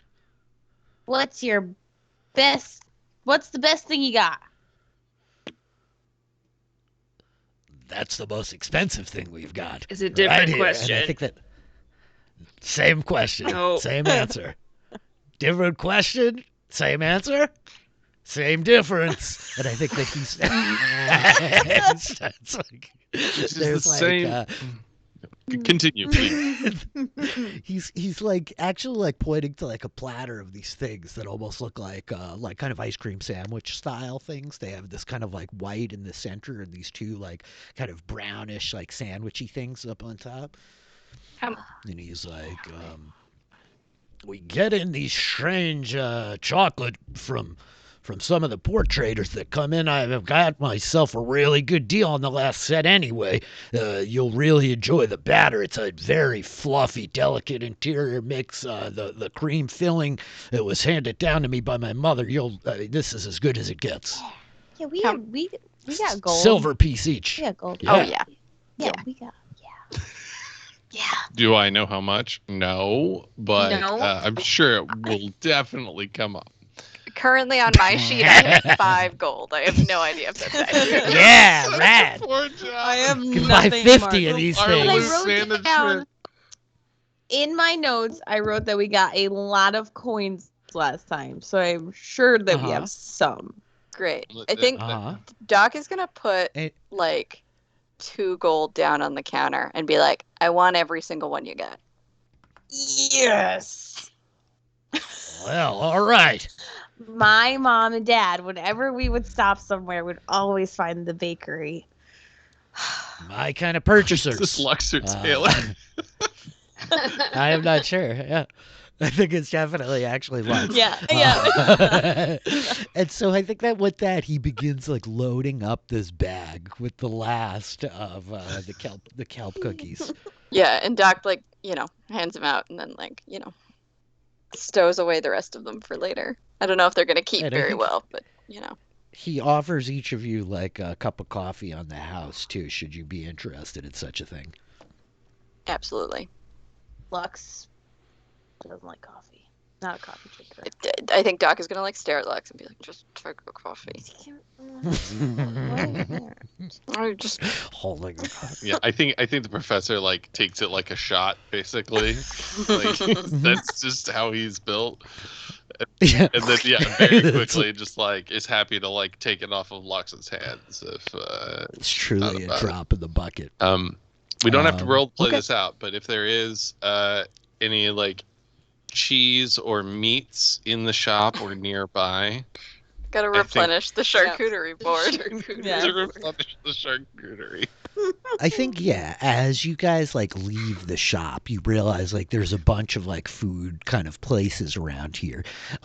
So as you like kind of pop into one of these places, you're able to definitely get a board itself, and there's a whole collection of like delectable and exotic cheeses that the professor is like tantalized by and looks forward to sampling at a later date. And there's an array of meats, although they are like 80% fish based, and then a lot of like avian type things, right? There's like different types of like fowl. It's like turkey sausages and stuff like this, except not turkeys, more like ducks. And so, yes, you're able to replace your charcuterie board, I believe, for probably like 2 gold. How's that? Done. Yeah. With avian meats, putting it in the inventory. Avian meats Yeah. and a multitude of smoked seafoods. Amazing. This episode got weird. So you guys are like heading down the street. It's a professor that's able to like replenish his charcuterie board. You guys have pastries and coffee. There's like travelers all over the place, right? Some people eyeing you interested, others like completely unfazed. So what's the deal? You want to head to the Emporium? Yeah. I would just like to state for the record that I am not going there in order to obtain reading We know. material. Yeah, okay, thank you. Yeah, It's fine. but We're we just are giving gonna you a look hard at time. We are gonna try and look at those manuscripts, though, right? Yeah, You guys yeah, heard that? that's actually why we're going. But like, Yeah. if I happen to like wander by a section, like, I'm not gonna be rude and like, Yeah, you can't ignore books. it might hurt their feelings. Yeah, exactly. This is the smartest thing I think I've heard you say. Wow, rude. It's fine. Oh no! I once again find myself apologizing. And so you guys like stride down the street. You're able to like ask around a little bit, and some people like point you here and there. And you come around the corner and you see this large. It's distinctly different because it's not the kind of stucco that a lot of the rest of the buildings are. This is like a mostly like stone building, and they're all these kind of like cut stones, mortared, stacked up. It's not quite a tower, though it's 2 stories, and a lot of the places around here aren't quite that tall. And it kind of like it looks very old and weathered compared to the other places here. There's wooden shutters on the exterior of the windows, like upstairs on the second floor, and this sign kind of like hanging, this wooden sign hanging out over the door, the Waroto Emporium. And there is like a large kind of glass window, like a shop window in the front, and there's like an array of like strange kind of not quite antiques, but like odd like collectibles in there. Like I think you see the skull of some kind of like odd creature. I think there's like a series of like strange bones. There's like some woven and dried kind of like almost like kelp like sort of baskets and like hanging things like a hammock, probably something like that, and then a variety of like strange pieces of like nautical equipment, right? Like a gaff hook made out of like a bone, it looks like, and all this sort of weird stuff stacked up in the window. And so as you guys are kind of approaching, I think that the door opens and out come these 3 big figures, and they're wearing black armor. One of them like jangling as he comes in like chainmail, and then the other pair behind are probably wearing like breastplates almost, and they have what look like blades like at their sides, like cutlasses specifically, and I think at their opposite hips you see firearms, as they're like distinct mirrors of your Professor Reginald. These like large, hulking hippopotamus men, the GIF themselves, come like striding out of the Emporium. And the one in the lead has an eye patch, actually. And yeah, I think that like he like turns, like kind of like looking back towards his buddies, like, well, at least that wasn't a total bust. We'll have to make note of this place next time we come back through. I'm surprised we hadn't heard of it before now. And one of the ones in the back is like, of course, Captain. Droon holding out on us. And the like big fella at the front turns, and I think he sees the lot of you coming, and like looks right at you, Professor. His one eye like peering at you, like, well, well, well. Look what we have here, boys. Good day. For me, it is. And so it seems. Look at him. He doesn't even have a blade on his hip. What are you doing here, boy? You're not on that reptile ship, I'm certain of it. I'm simply here perusing the goods and hoping to obtain some light reading material. Lux like steps up next to the professor with her arms crossed. Yeah, Doc too. It's one of those situations where like no matter how much grief she gives the professor, like he's still like a part of her crew, right? Like you know, nobody else gets to give him grief in the same way that they all do. Yeah. And so I think that like as the pair of you like kind of step up, like these kind of like shadows flanking the professor from either side, I think we hear like the rattle of like leather and metal as like these other secondary gifts like turn, all of a sudden like kind of looking over the lot of you, stepping up behind this one-eyed kind of leader of this band, and he's just like tilts his head a little bit like, well, I'm certain you'll find some reading materials here, though we've got the best of it. GIF Q. Where did you come from then, boy? How'd you get here? I think it would be best if you just continued along. Ho, ho, ho! Do you hear this, then, boys? This bookworm thinks it would be best if we just continued along. I do too. What? Yep. Yeah. I think they like turn and look at her. Esther is probably flying. You're probably flying. Like a little bit farther. But he's like, got their own tiefling, it seems. I think Doc is just gonna like twirl her battle axe casually. Ooh.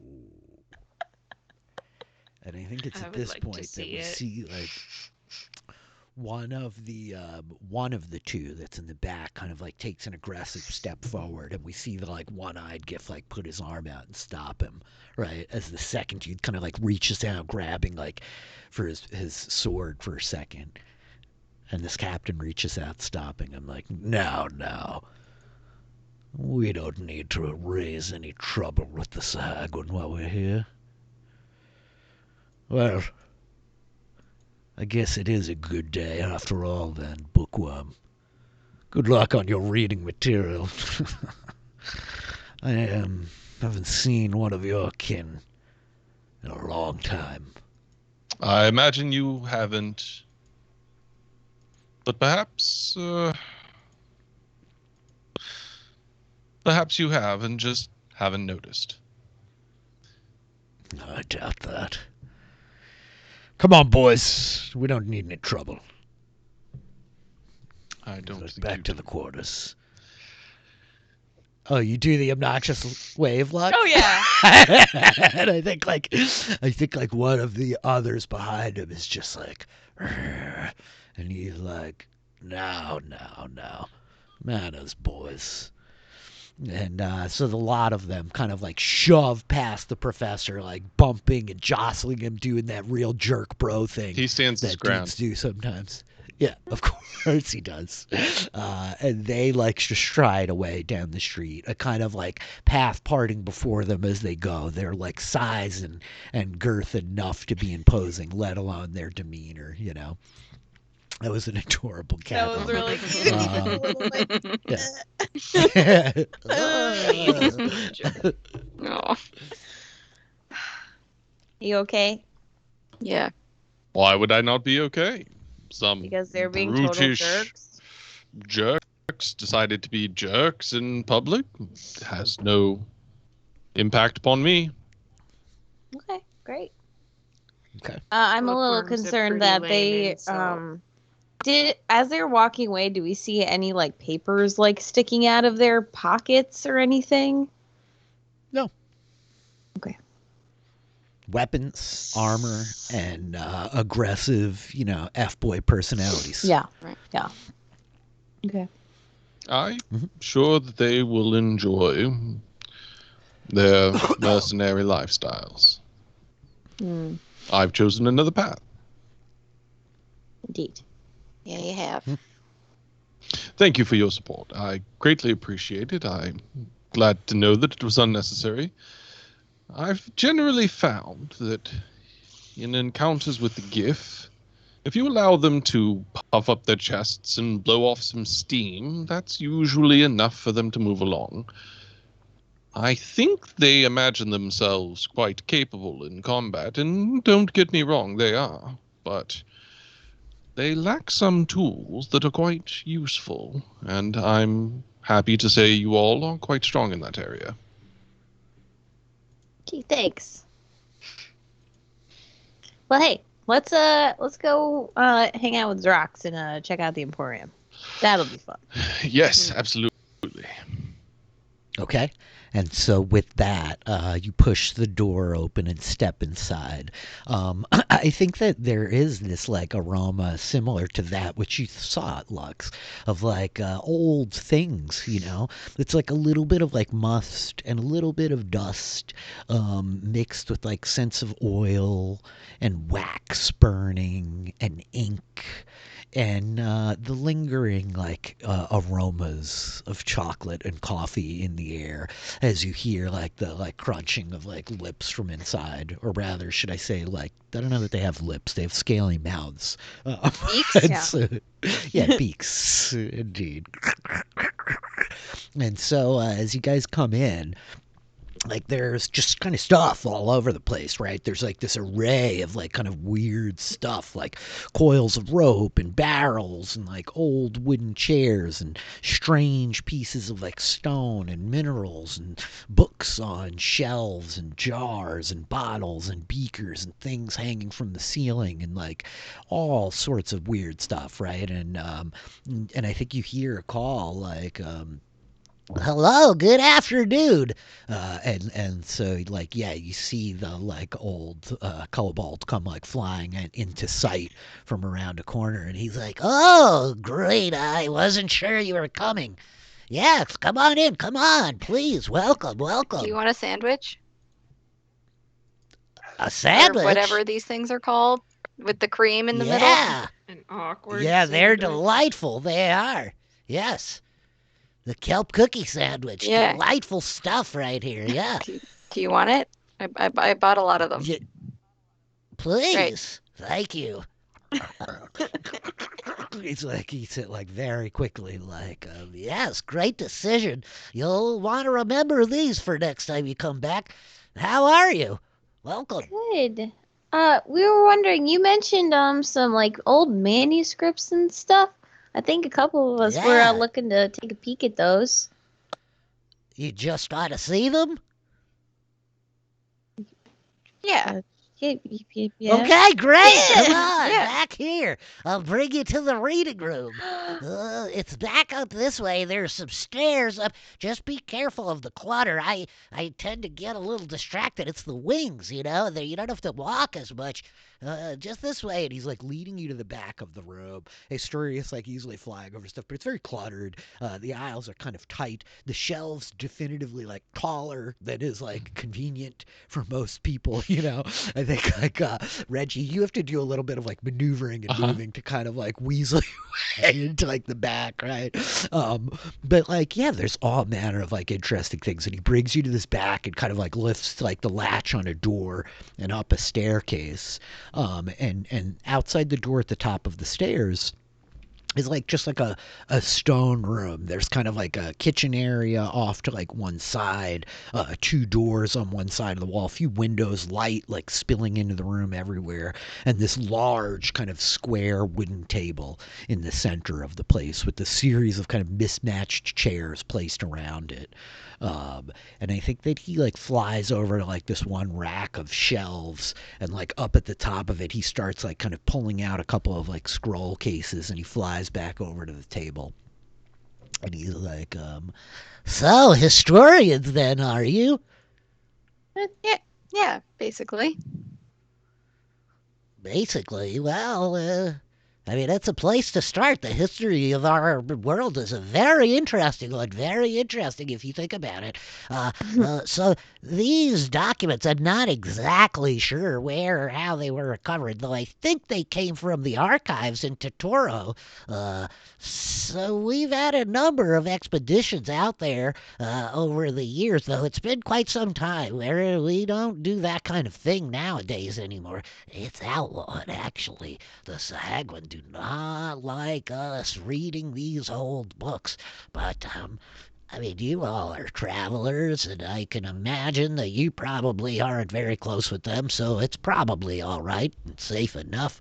I mean, they haven't taken my head yet. Anyway, yes, here you go. And I think he opens the scroll case, and he opens his first like document, and he takes out this like sheaf of parchments, much of which is like water stained and has had like the ink like bleed away on it. And I think that he's just like, yes, well, this if we were to go through them chronologically, this is actually one of the oldest recovered records that we got from there. It talks about some of the original foundings of the Kobold civilizations here on Cerealia. We actually, once upon a time, we're a very prominent people here, though how far we have fallen. I mean, half of us are really just slaves to the Empire at this point. Well, it's really just a matter of name. Nobody beats us or anything, but still, this right here indicates that we actually learned our technology from a goblin traveler. I think that he actually might have been the same individual who's part of the Five. You're familiar with the Five, of course. Mm-hmm. That's fascinating.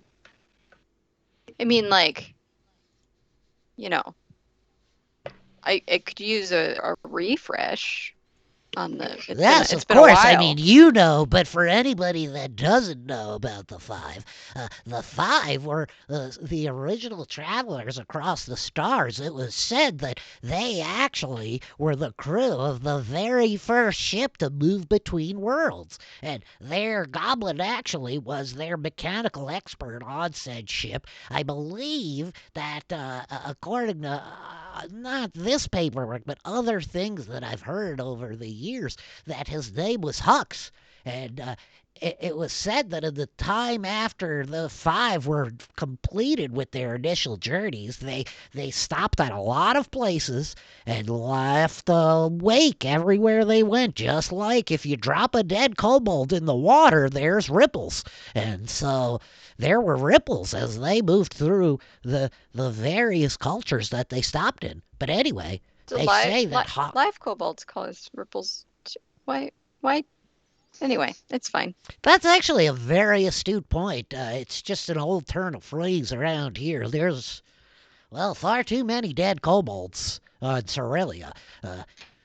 You turn over a rock just about and you'll find one. We're a very prolific peoples. Vrox, this is terribly fascinating. However, I just must ask. Before we arrived here, there was some GIF who recently left, and I was just curious if you happen to know what they purchased or read. Oh, well, they, I mean, I'm a mostly proper gentleman, but a man needs to make a living, you understand. And so 5 gold please, pieces. yes, okay, well, I have a very, let us just say, titillating section of alternative course. reading They've purchased the material. erotica. Anything ambiguous about the word Yeah. titillating? No, it's not very ambiguous, but I just wanted to use a word with proper decorum in front of the ladies here. Not to offend, to say that you oh Let gosh, me this be is clear. a I bit. am perhaps the Yes. most easily offended amongst the four of us. Well, but that's a nevertheless, surprise. Yeah. I am of great relief to hear that they have simply purchased smut. Yeah, I mean, they're pretty regular customers through here. That's the trouble of it. I mean, I'm sure that they've got all the weaponry they need. They're a very violent sort, that Black Blood band. Black Blade band, I'm not entirely sure, but I believe that actually they've had a series of illegal transactions with the Droon, as they're called. It was a group of kobolds who actually rallied around a very sort of aggressive leader, and word is from the traders that they are holed up on an asteroid out there somewhere like pirates. I don't really know, but That all tracks. It makes sense. well, I mean, I'm not sure where we were, but this here is actually the second oldest of the documents. This goes on to detail actually the rise of the city of Totoro, and when the kobolds first built their city, we put a great deal of work into it. But I think, according to the pieces that I'm putting together, it's like a great jigsaw puzzle. You see, I'm always looking for pieces to put into place, but I think that it was the arrival of this goblin here, and if he was Hux of the Five, I think that he imparted some measure of technological understanding to the original Cerulean kobolds, such that we were able to expand upon that and build a great city out of Totoro. It was actually a bit of a bastion in those early days of travel, they say, for all manner of wanderers and adventurers out there in the world. These are, well, they're actually rather boring accounts, I'll be honest with you, but they do date back somewhere in the range of 400 years, and they recount some of the first initial appearances of the Sahagwin here on Cerelia. You see, they weren't always here. I find no record of them in any of the historical accounts I've read, not just my own, mind you, but the others of those who know such things, which is a very small number, suffice to say. But regardless, I'm pretty convinced that these Sahagwin actually entered this world from a plane to one of the elemental planes. You could probably guess which one, and it's not fire. No. Yeah. Hey, Narrows it down. are you willing to part with any of these manuscripts by any chance? Oh, I mean, that's a really big ask. These are pretty incredible documents. Then again, Well- how much do you have? Well, I guess. Firstly, before we talk about money, we're We like- could also talk about money first, but I mean, Well, believe me, I'm a we're historian also- before a businessman. we're travelers. We care about old history, and you were saying yourself that the Sagwin, don't really like this stuff. So I'm just, as people who care about history and everything, we don't want these to get destroyed and lost to history. So we're sort of like, we could protect them and hang on to them, I know If how the- to Well, archive stuff. of course you would. Yeah, that makes perfect sense. They'd be very safe on our ship unless it blows up. Wait, your ship? Oh, We're travelers. yes. Mm-hmm. Wait, so you did not come on the freighters? You have your own ship? Mm-hmm.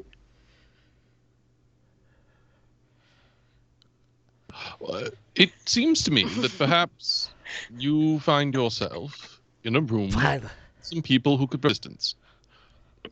by the grace of the twin moons of Cerelia, you have your own ship? Yeah, Mhm. I just want to make sure, if we get the chance to read this stuff, just maybe you shouldn't go offering to any random people you run into at a bakery. I most assuredly wouldn't have, but it's not every day that one runs into a tiefling in Missouri. I'm sure it is actually every day, but I've never been to Missouri. I'm trapped here on Waroto, and so when I see a tiefling, I know that they have a. I don't mean to judge by covers, but I know that your kind have a great inclination to delve into such old lore. I mean, I imagine that half of this documentation may in fact have been penned by tieflings at the time. That's Imagine that! probably right. Did you say trapped? Wait, did I? The words, sometimes they get away from me. I'm not sure. I know Trapped? that feeling quite well. Right? I Well- mean, so many things to remember up there. I try not to waste too much effort remembering the things that are right in front of my face. My point, as made so eloquently by our new friend. Well, it's a really excellent point. Yeah. Okay. But do you feel trapped? Well, I mean, personally, I actually have a great deal of mobility, both socially and physically, because of the wings and my position as a bit of an elder here in the community. They think I'm a wingnut, and I've got a few screws loose because I'm always looking back at these old things. But I'll tell you, our people once were a great and noble kind, and now we're little more than servants to a bunch of angry fishmen who live under the waves. And that does not sit right with me. Well, But can I tell you all something else? It was just some months ago that I was drinking for an evening with some compatriots, talking with some of the travelers that had landed here and were in one of the local watering holes. And there was an elf that night performing on the stage. She had a voice that was like the sound of the waves lapping up on the rocks at dawn. I mean, it was truly something to behold. I have not heard singing like that in decades. And she sang a song, and she told stories the night through of travelers in the stars again, of adventurers and explorers, of those with ships that were not owned by the trade guilds or the soldiers or the zealots. That wonder was returning to the world. Her name was Sailithil Trifarian. I'll write it down for you. But the fact of the matter is, I didn't realize it at the time. It didn't even occur to me, to be perfectly honest with you. Waroto, it's a small city in a small world from what I can imagine. But I think that she was one of the fabled bards of the blossoms. And Would I'll I be know? perfect. Would I know what that is? Or would we? Yes. I think you would know what that If you title is. Yeah, I remember think- things like what Mazire is, Get him, Mysterious. I think remember that- what Nazire is. Reginald remembers what Mazire is. He just might not remember that Asturias can fly. In Reginald's defense, he does remember a series of complex somatic and verbal gestures such that he can conjure fire from nothing. yeah, well, so can I. Well, you're But stars. also, like, so- roast a choker who one shot you. But that's fine. We're good. We're good. Anyway, I think that I How think dare you? I think Love you. Okay. I think Zrox is like, I never would have guessed it, I'll be honest with you. And so the fact of the matter is that, well, it kindled up something inside of me, miss. I don't know that I ever felt trapped before I heard her sing that song or tell those tales, but, well, in the months since, I can't help but think that it might be different for us someday. Can I just hey, can we huddle for a second? Oh, sure, I love a Just- huddle. Well, not just Oh, wait, you just meant... just really quick. I'll really, tell you really what, quick. I'll go downstairs and No, grab some just- of that reading literature for your friend here. I'll be right Perfect. back. Yeah. Sure, we yeah. can do that. Yeah. No problem. Great. Also, So- what's your like coolest trinket? I would love to see it. Yeah, I would Okay, love to I'll- look at some old if you have any old ship stuff, like sextants and things like that. Love that stuff. Sextants, trinkets, okay, I've got a few things. I'll grab an armful. Great. Lux, let me just start by saying whatever you're going to say, I agree 100%. We should bring him with us. Yes. Absolutely. No question. No question. Do we need to get rid of someone? I mean, I don't know about you, but, Jake carries his own home. Why would you need to get rid of He's someone? really small. He flies. He wants to travel. Yeah. Come on. He totally Does he? wants to get out. He Yes. has a thriving business. He here. just said that he felt trapped. He's been here for years. He's an elder. He could he could disappear and he probably has some sort of. He said he had staff. He's probably got somebody that helps him. Dude, you heard him. He's he said himself. He's got a couple screws loose. He wants out. I want him wants with out. us as much as you do, as long as he's down. Exactly. We definitely should ask him. We don't want to We're force right. him We're to not do going to anything. kidnap. No, an no. old kobold. No, we're not going to kidnap an old kobold. Now, perhaps I should ask, would that technically be liberating a slave in violation? Yeah. I was planning on doing some of that anyway. It's fine.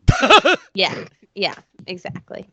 All right, well, in for a penny. I was planning on a little light rebel freeing of the slaves. Yeah, I also want to free the whale before we go. So, Yeah.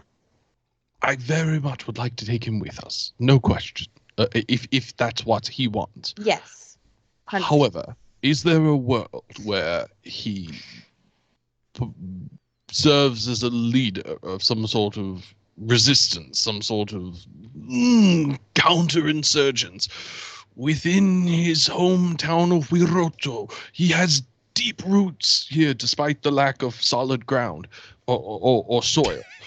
But We can ask. I feel like he's old enough where he's probably, if he has helped start something, there's probably some young upstart kobold that's the face of it. You know what I mean? And he, kids these days, though. either way, we give him the option, and he. Can, yeah, exactly.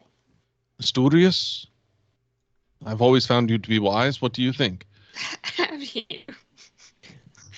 I mean, I guess if he wants to come, we have the room. Yeah. Okay, great.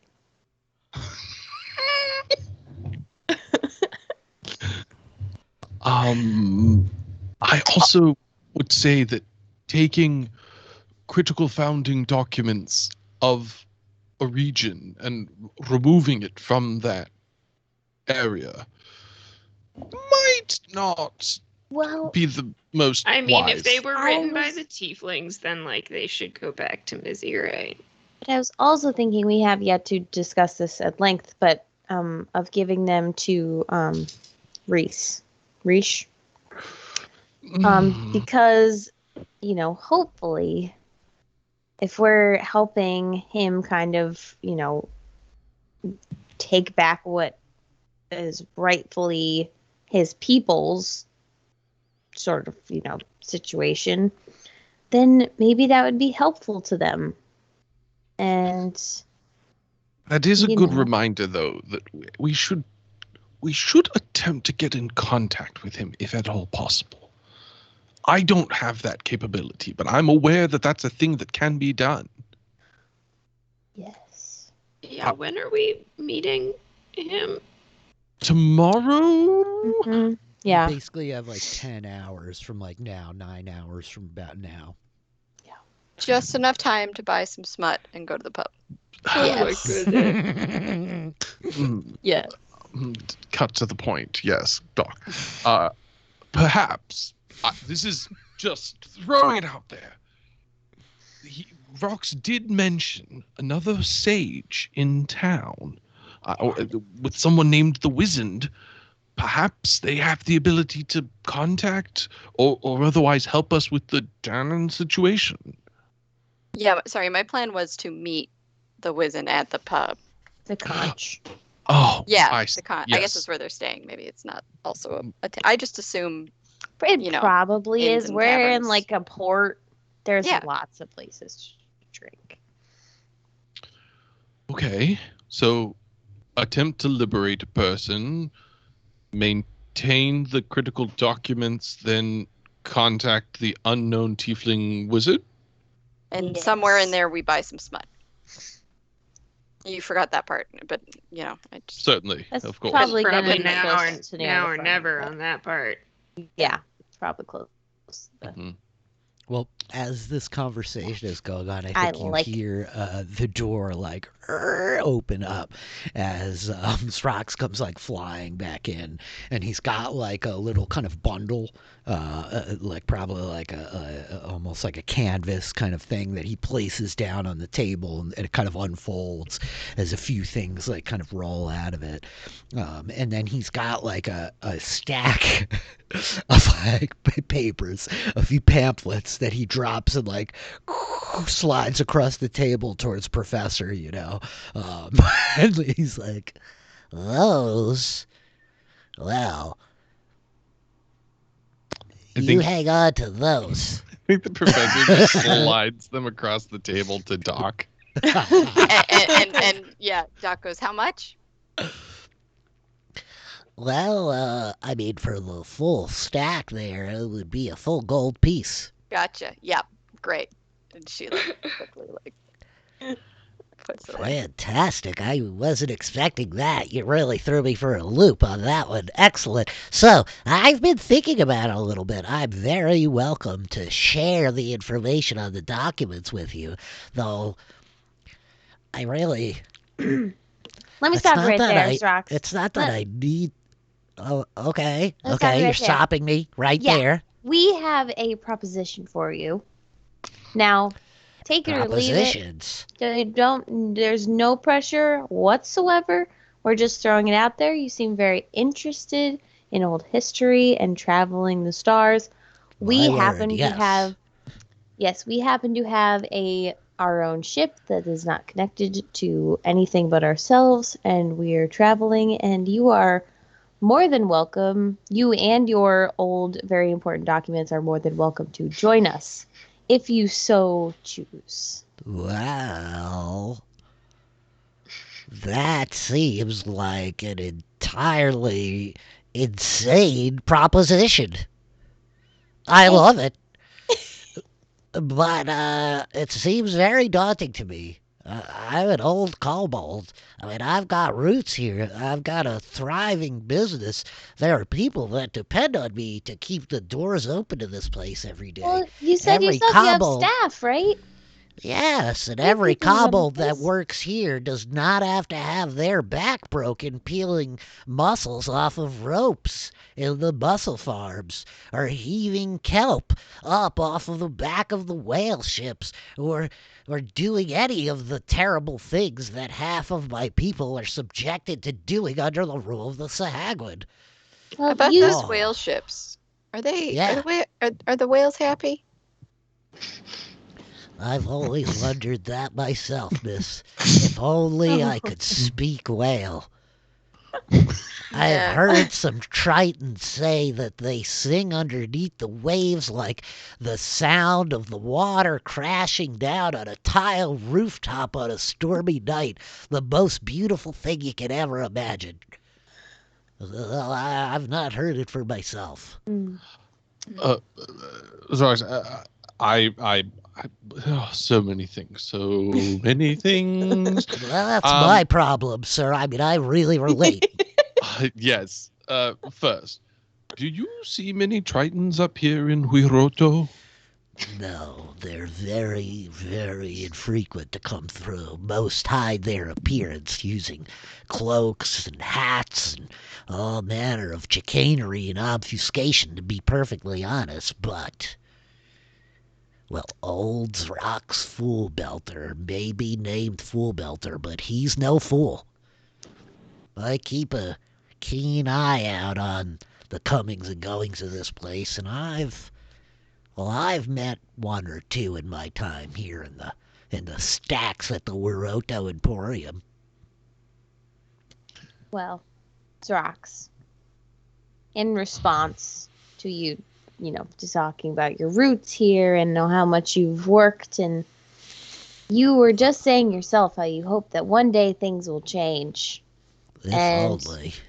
We are travelers here with the Tiefling who will, then someday maybe someone will write about our group of travelers, and wouldn't it be cool to have a kobold in those records saying that the kobolds traveled the stars as well? Well, I mean... Gosh, that's quite a thought. You I could be mean- that kobold.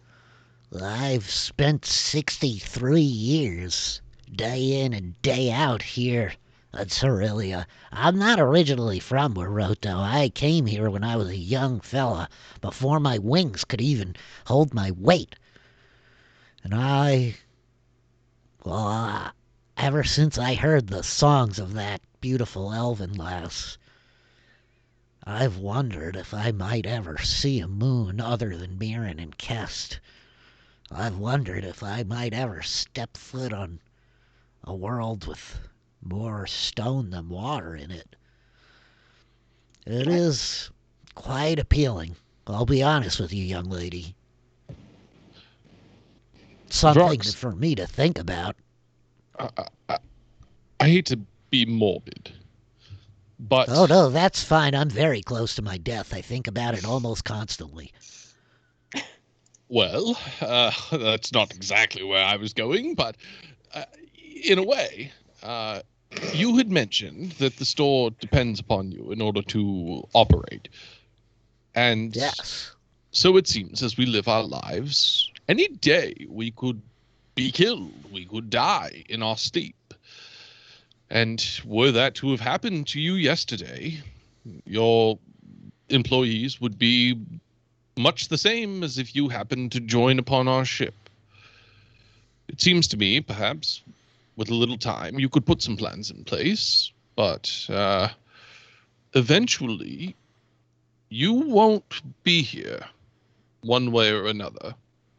And I should hope that when that time comes, you've spent your remaining years doing what makes you happy.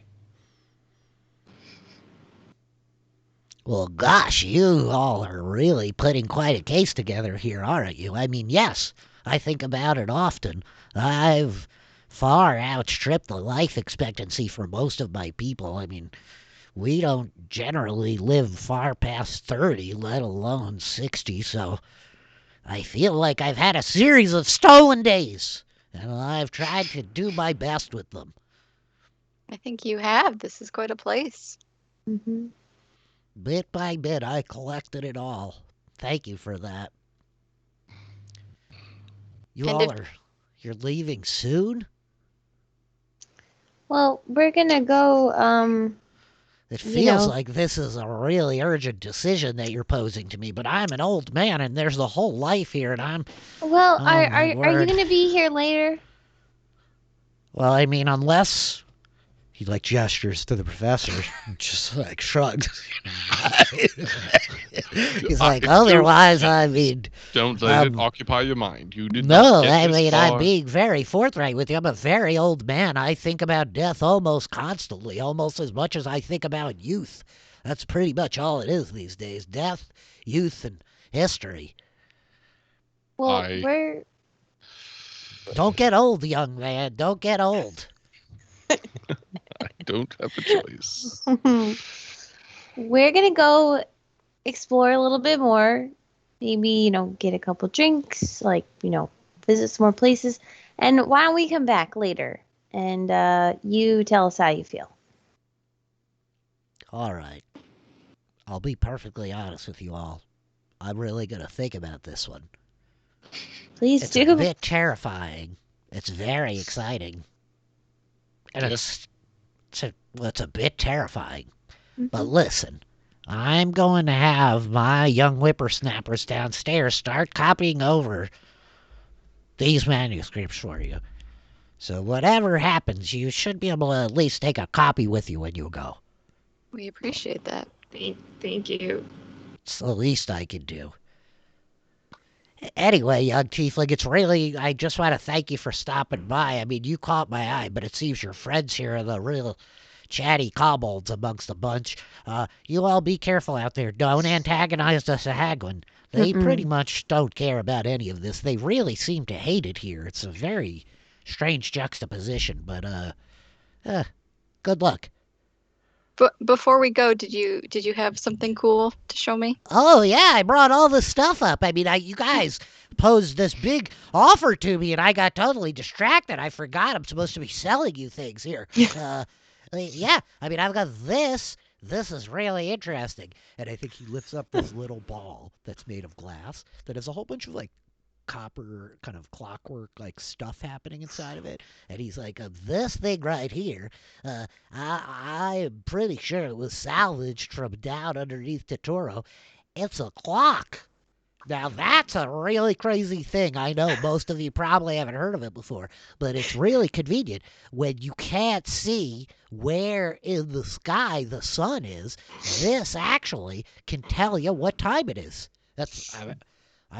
Magnificent. Anyway, I've always had a real interest in this one. This right here, though, it's a very similar construction. I think these two might have been built by the same crafter, actually. I call it the Clockwork Amulet because, you can see it's an amulet. It's made of clockwork. He like opens the front face. It's like slides the plate up, and you see all these gears moving, and he's like, now this one, it's a really tricky but a very useful little thing. See, you basically can use it when you're trying to do something tricky or complex, and you just need to make sure you get the job done. It's got a little bit of a whip, a little bit of a whoop that you just kind of give it a whoop whoop, and then I don't know. Magic, I guess. Anyway, this is pretty clever here. He like slides it over. He's like, I've got these. Yeah. Can Doc ritual cast detect magic on this thing? Yeah, absolutely. Doc's like starts ritual casting. The guy's he's like going through the rest of his thing. He's like, now this one here. Well, this is really interesting, actually. And he takes out this little like brass pot that's got these 3 clawed feet kind of sticking down from it. He's like, dunk. It's not that big. It only looks like maybe like the size of like a tea saucer and maybe like 5 or 6 inches deep. And he's like, now, I actually thought I got duped with this one, but turned out to be a much better deal for me than the fellow that tried to trick me. Anyway, he told me that he was selling me a talking plant.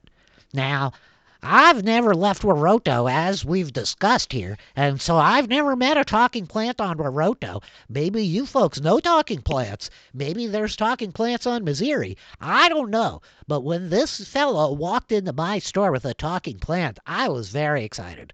Plants can live a very long time. What better keeper of history than a very old plant? Anyway, turns out plants are not very good with recall. But despite the fact, then my friend's water cat knocked the plant over, it spilled all across the floor, and I said, my gosh, he killed my talking plant. I don't even like cats, let alone water cats. They're all slimy.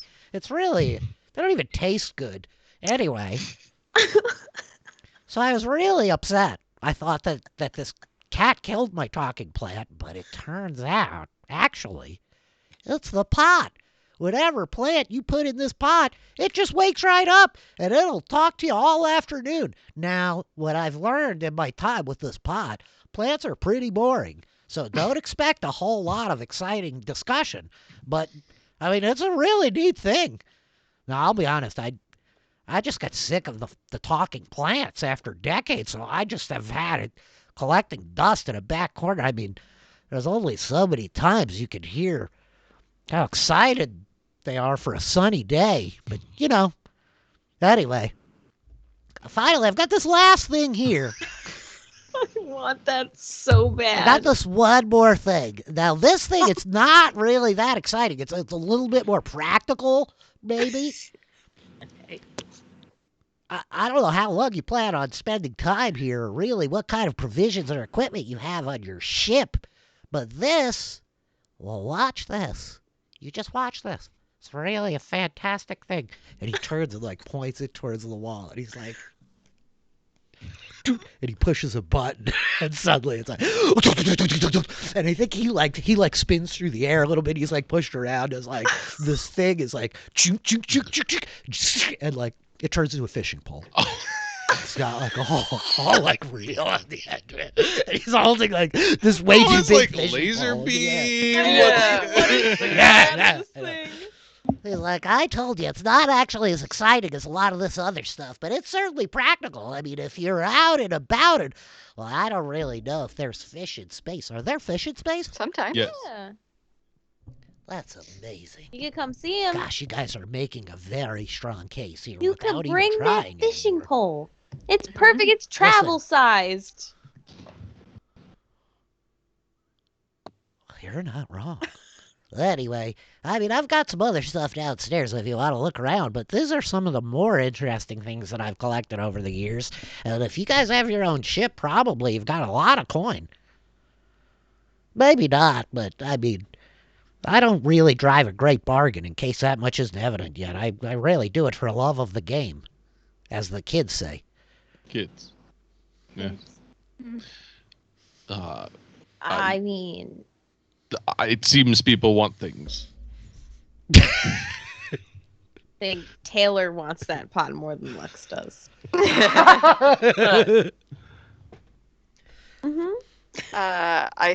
Yeah, Doc's waiting to figure out what the amulet does exactly, but Oh, yeah. So, as you finish casting Ritual Detect Magic... I just realized, can artificers ritual cast? I don't even know. I just play a druid too much that I just assumed. Yes. Okay. I think you can, yeah. Yeah, so basically what it does, Melissa, like the detect magic just gives you like a little bit of understanding. Can I have you make an Arcana check? How about Yeah. that, actually? I would love to. Yeah. 20. Put Hey. those big stats to work. 20. Excellent. Oops, I was scrolled Plus way down. 7. Yeah. I know. Poor sad. I'm sorry. Poor You play a Asterius. bard most of the time. Plus 7 is old news to you. Yeah, really. Yeah, well, my druid stats suck, so. I think that as you're checking it out, you realize that It's got some manner of like strange kind of divination and transmutation magic woven into it in such a way. And like it's got this kind of face on it that you would slide forward as though it would be a pocket watch, right? It resembles Reggie's decoder in certain ways. But once you slide this face over, it's this whole series of gears and kind of clicking little levers inside of it that like when you rotate it, when you like activate the device, functionally what it does for you is once per day when you make an attack roll or a skill check, you can like utilize this amulet to not make a roll and just get a 10 instead of having to roll the die. Interesting. Right? It's like a guaranteed like, okay, I just need this to be like just good enough, you know? Which with like a modifier of +7, like, right? Like, Well, yeah. Yeah. So like you're able to assess this Doc as you're looking at it. I don't know what you communicate to your friends. I think Doc tries to be like a bit casual about it, but is like, so, how much for this? Oh gosh, I mean, you all have really just been amazing. It's such a nice afternoon to get to meet some young travelers out there in the world. You've inspired some hope in my heart. I mean, honestly, I would ask 300 gold for it, but I don't know if that's fair. I mean, is that too much? It might be too much for me, but I don't know that it's not fair.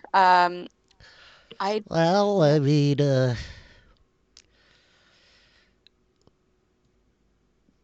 I could come down a little bit. Why don't you make a persuasion check here? Sure. Doc? Also, I have 2 gold pieces, so like I don't know how much our party has. We Right. have There gold. is There is the platinum.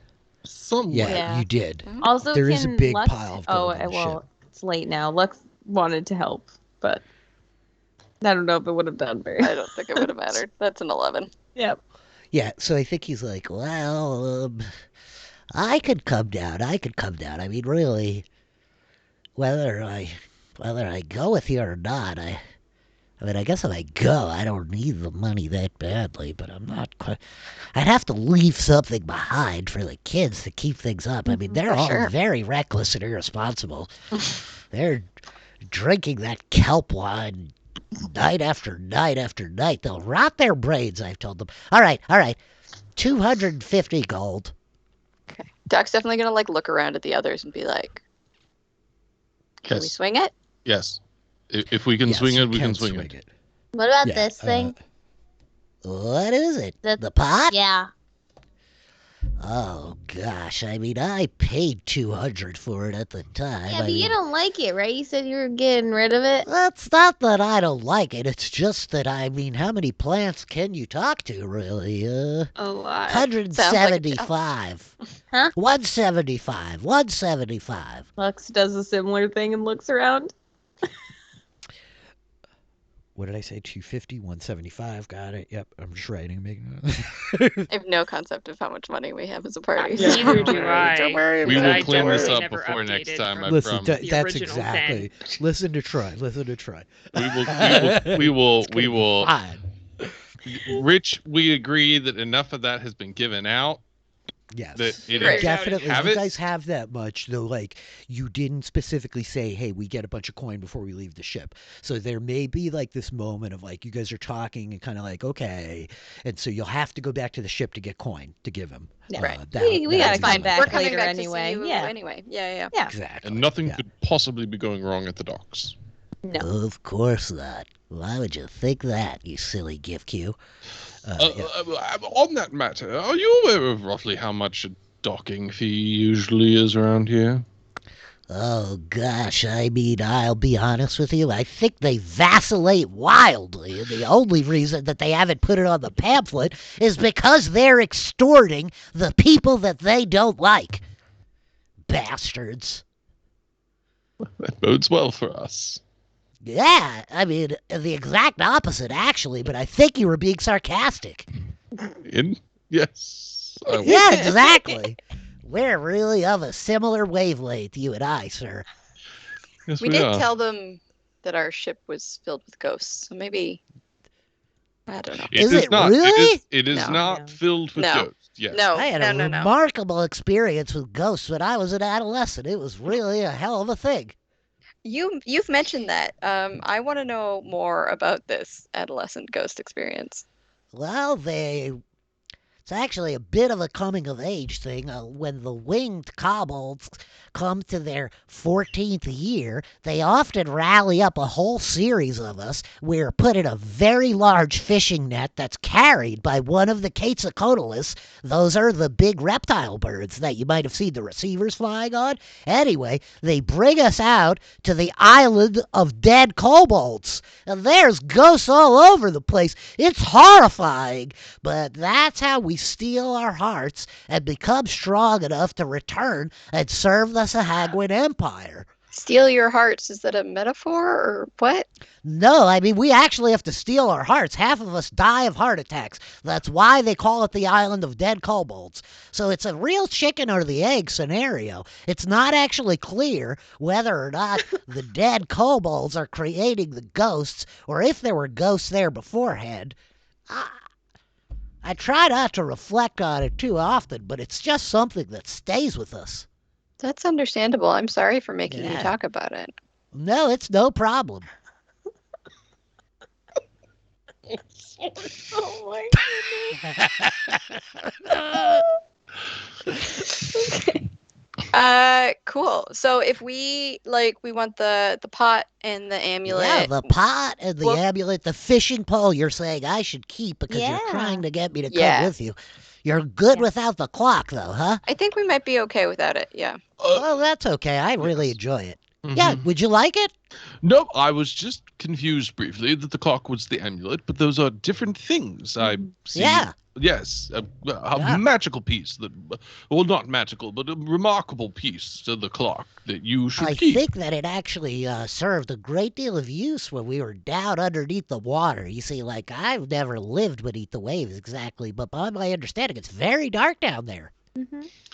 Yeah, It that makes can sense. also be dark out in space at times, but Well, that's just remarkable to think about, I'll be honest with you. I kind of assumed that you'd be closer to the sun and it was perpetually bright out. depends on what's in the way. Space is really big. My word. Yeah. You're really making a compelling case between the lot of you, I'll tell you. Okay. I think we're gonna go to the conch, maybe Yeah. try to, and That's then a we'll great we'll idea. come back. That's a fantastic idea. Okay, hey, it's really been great meeting you all. I'm going to think really carefully about this because, well, I don't know what to really do. Okay. By the way, Drox, I'm Lux. Oh my gosh, you people have names. I didn't even think to ask. It's one of these things. He looks at the professor like, right? Yes, Professor Yeah. Reginald Frybottom. Oh my word, it's a professor. Yes. What do you teach? Well, nothing right now, but my background is in tactical war, history, and cryptography. Oh, right. I mean, that cryptography. Codes, code breaking, ciphers, things such as that. By the light of the glowing seaweed, that's remarkable. And also Why? crypts like ghosts. Oh, oh.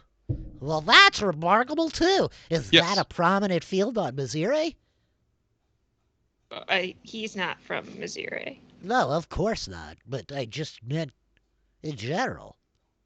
Never mind. I'm sorry. I don't mean to be offensive to you. It's such a delight to meet a tiefling.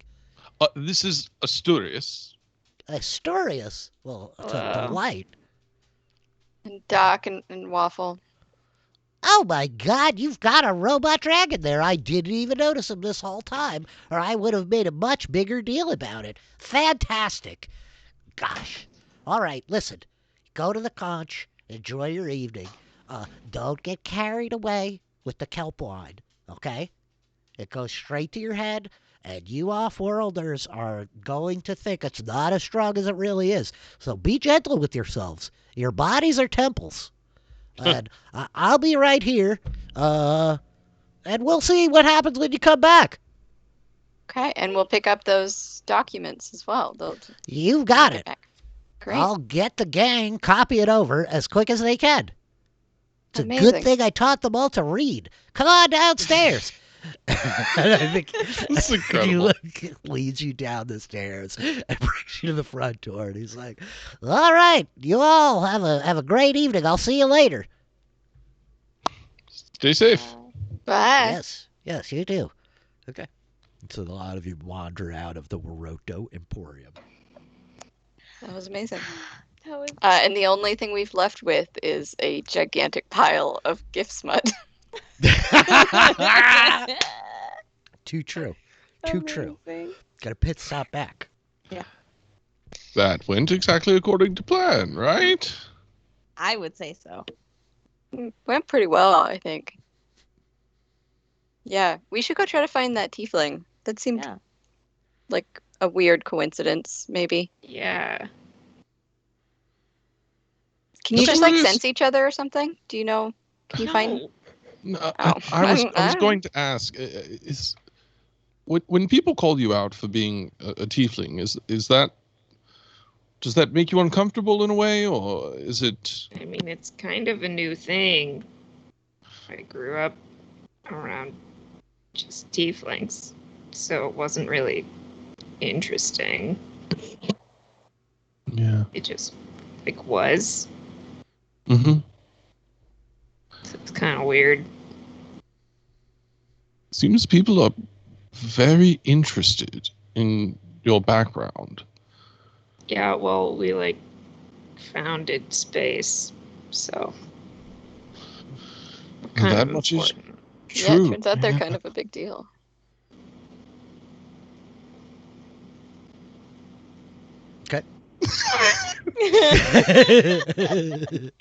So a lot of you are like moving through the streets, and I think that you see a very kind of large building. It's definitely like 4 stories, standing much taller than a lot of the other places in this area on the southern part of town near the docks. And yeah, I think there's a sign like right on the front face of the building. There's this plaque that has like inlaid in kind of like a mother of pearl, almost like a conch shell. That's very clear, like, okay, this is the conch, right? So as you guys start heading in that direction, there's a lot of people coming and going, handfuls of like lizard folk, humans, half elves, elves. Yeah, and so you get to the door, and like the people are kind of coming in and out.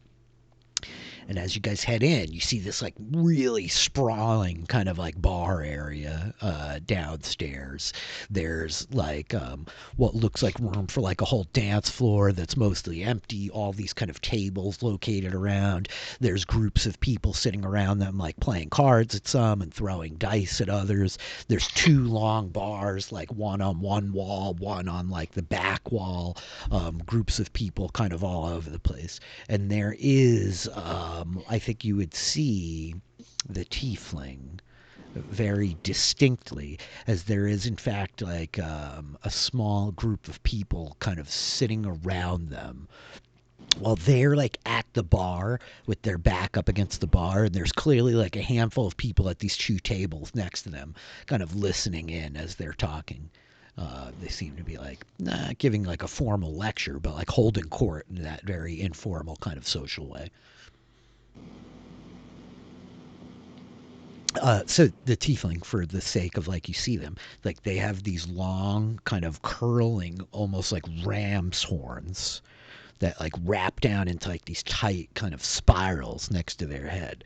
Their skin, unlike Asturias's, is like a deep blue, to the extent that like it's almost like a purple, right? But like not quite. It's like bluish. It looks darker in this dim light.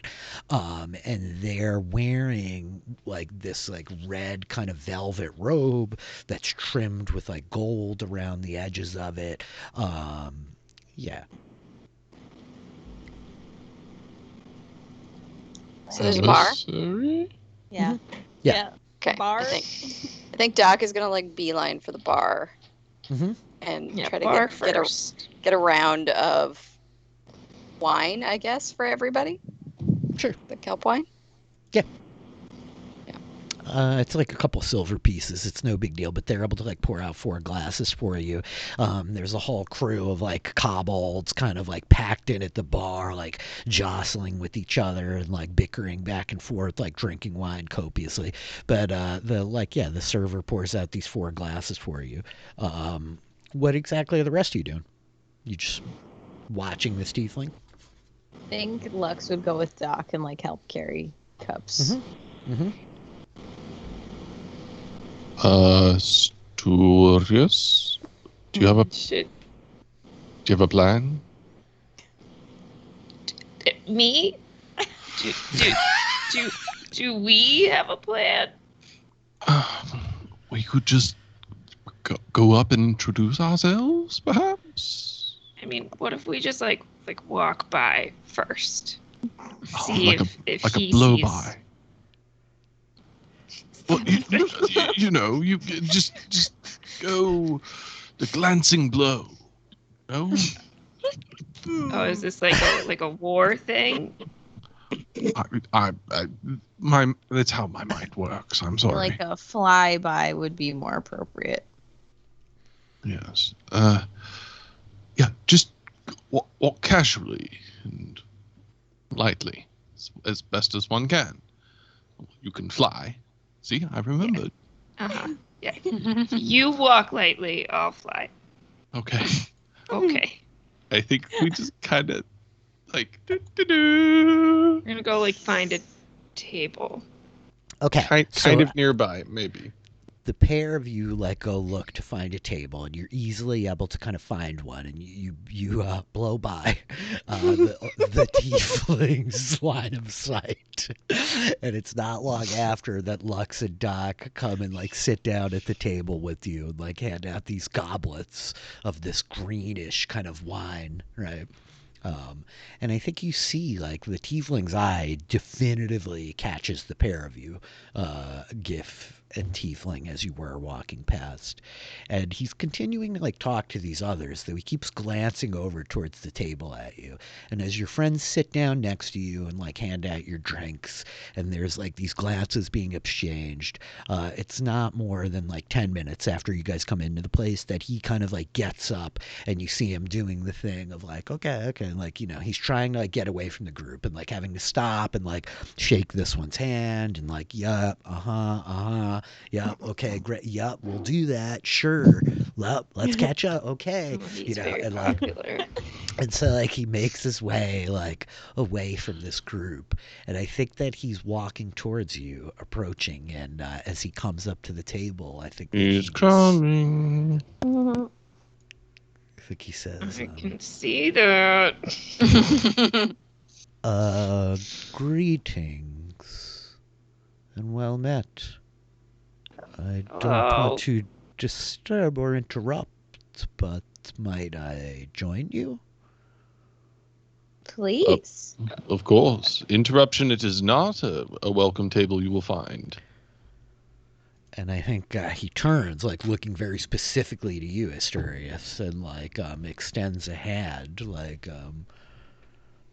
I'm called Eferus. Oh, that sounds nothing like what your name sounds like before. Eferus? It's a completely You mean different a combination forest? of letters. A forest?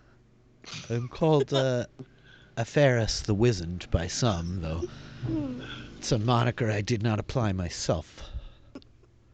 I'm Asturias. These are my friends. The stars have blessed us to cross paths, Asturias. Well met. And I think they do you give this guy your names? Yeah. You other three? Okay. I think briefly Reginald considers not, but he will, yes. And so I think Eferus says, well.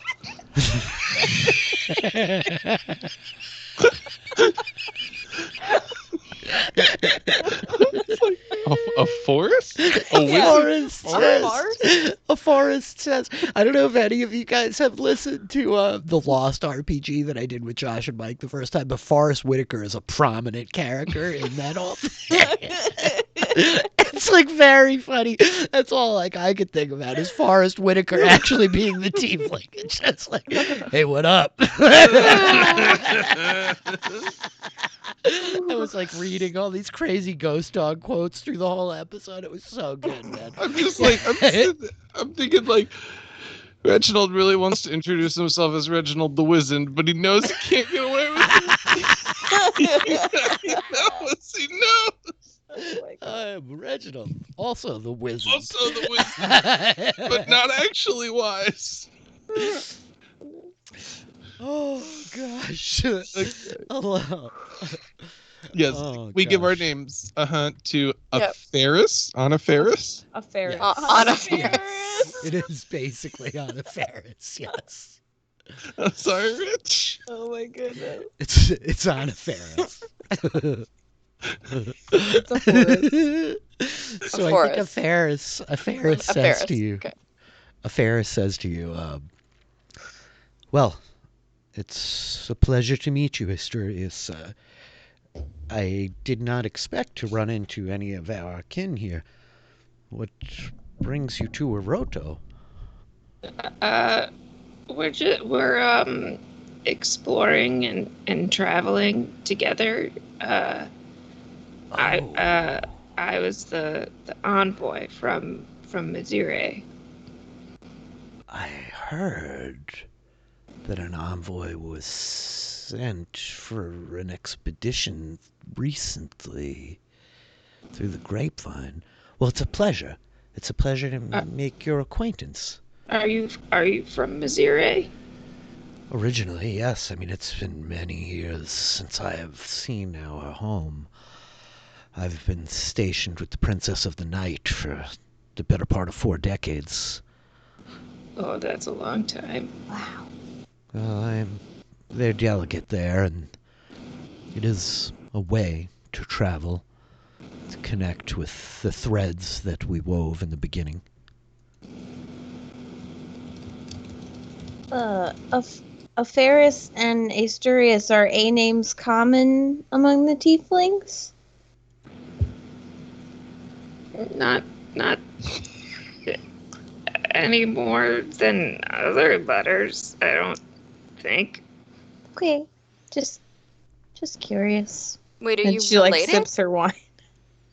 No. I don't know how it works. In most languages, certain letters are more common than others. It's a common way of deciphering a mono-alphabetic cipher. You determine the letter distribution and then replace the most common letter. Continue, please. No, actually, he's very correct. Vowels are the prominent opening letter in many of the naming conventions amongst the tieflings of Missouri. That's a very well-known thing. Right. I should have known. Sorry. Of course, yes. I mean, of course, you would not be expected to. It's really just a very well-known thing amongst, the tieflings of Missouri. We're not all related. We don't No, all I know each did- other, no, and we yeah. can't like sense each other. I don't know. You seem like you can do cool things. I don't. You That can't. part is true. They can yes. fly. I mean, Yeah, like fly. What I other actually, cool things? I do not have wings. I can't fly. But nonetheless, I'm terribly sorry. no, it's all right. Asturias is clearly one of the truly blessed. We consider it very notable when one of us is born with wings. Well, I just thought that I would introduce myself. It's rare. Yeah, that notable. Just going to hold out on that? You're like a rare birth? I mean, the winged tieflings got here first, so like there's a bunch of us around, I guess. So Yeah. you're descendant from like ancient. Yeah. Reginald, could we have this conversation another time? We have a guest. Yes, but we will be. Yes. Well, Thank you. I just Focus. could not help but notice you. You're a gift Q, I presume. Oh, me. Yeah. Yes. Yes. No. Yes, It's I am. remarkable. It's remarkable. I've greatly enamored with the culture that your kin and kith have developed. It is rare to have such notable deviations of cultural paradigms in more contemporary historical records, and the gift Q are truly remarkable in that sense, an inspiration in certain ways. Well, thank you. My own ancestors were part of the schism, and I should say, I don't believe that we are any better than the GIF. But we've I simply do. chosen That a different path. I think he like smiles at you when you say that, Doc, and he's like, that's a remarkable companion that you have there. You constructed it yourself? Him? Her? him. I did. This is Waffle. Them? Yeah. She like nods very Well, proudly. yeah, I think that he's just like, that's quite a task. I've seen a great number of feats of engineering and magic and machinery in my decades amongst the stars, but truly, this is a wonder Yeah, to behold. he's kind of a combo of all those things. And do you want a cookie? Of course, Another I kelp would cookie. be honored. Yeah, I think he takes like the kelp cookie and lifting it up, he's like, quite remarkable, isn't it? I like the filling, and I don't know if they'll make it back onto the ship. Did he tell you what it's made of? No, The filling? no. Cream and chocolate, and there's some other stuff in Good. there, and Do- yeah. I think he just Can I says, can I have one, Doc? Actually, Yeah, Can I? yeah. Great. Wait, is there? doesn't matter. I really think I it think does. I really think it does He matter. eats the cookie. He's like, well, I would do a disservice to the good baker were I to reveal his secrets. You would have to press on him yourself. You understand, of course. No, I don't understand. I really think you should tell me what's in the cookies. I think that he just like, I think he chuckles a little bit, and he's like, it's roe, of course. It's fish eggs. Great. Yeah. Okay. That's One would never imagine that it could be favored with such sweetness. It's typically a savory course, but the man works wonders. Okay. Well, that's I was expecting grosser, so that's great. Yeah. Thank you. Why are you You're here? welcome. Oh, I am the delegate who's been assigned to the Princess of the Night, of course. As I was saying, I have been with them for some decades, but the princess has landed here to trade with the Scaleburn. The lizard folk have brought in, well, they often come to Cerelia to trade ore and glass for oil and food that's harvested here. They have a real favoring and taste for the seafoods of Cerelia. The princess docked mainly to trade with them, but we were able to provision with a number of foodstuffs of our own here as well. We are not offloading any major cargo. You have no major cargo. Do you have a general mission or a particular? He says the princess is, of course, carrying cargo, to be sure. They just have none to be delivered here. They're here to purchase rather than offload. We are on our way back, actually, from a large trade deposit that was just made in, he says, with the elves in the Kingdom of Blossoms, actually. What are you trading? Oh, myself, of course. I trade merely in relationships and information and knowledge. He says, but the Princess of the Night trades in many things. Whatever she can carry, really. The decisions are made by higher-ups within the merchant organization. for which she sails. Can I do an But, insight check? Yeah, Yeah. I think he says, but most recently, I don't think it's gonna Guidance, help. guidance. On my nat one, I think. guidance. Guidance. I think that Guidance. I think he I've says. remembered. Fireball. Yep. I think he says our trip to the Kingdom of Blossoms was to.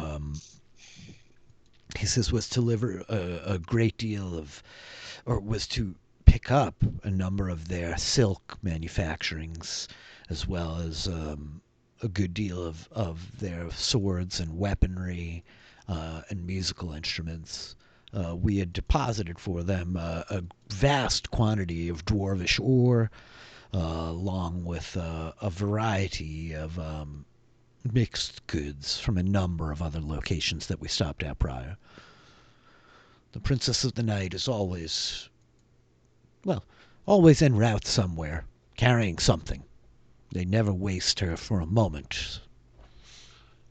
You mentioned that you'd gone to the Kingdom of the Blossoms.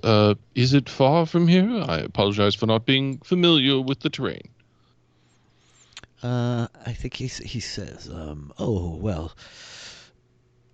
I would have to reference my charts to determine the exact distance, but Rough estimate. It's fine. he says it's somewhere in the range of 4 weeks travel.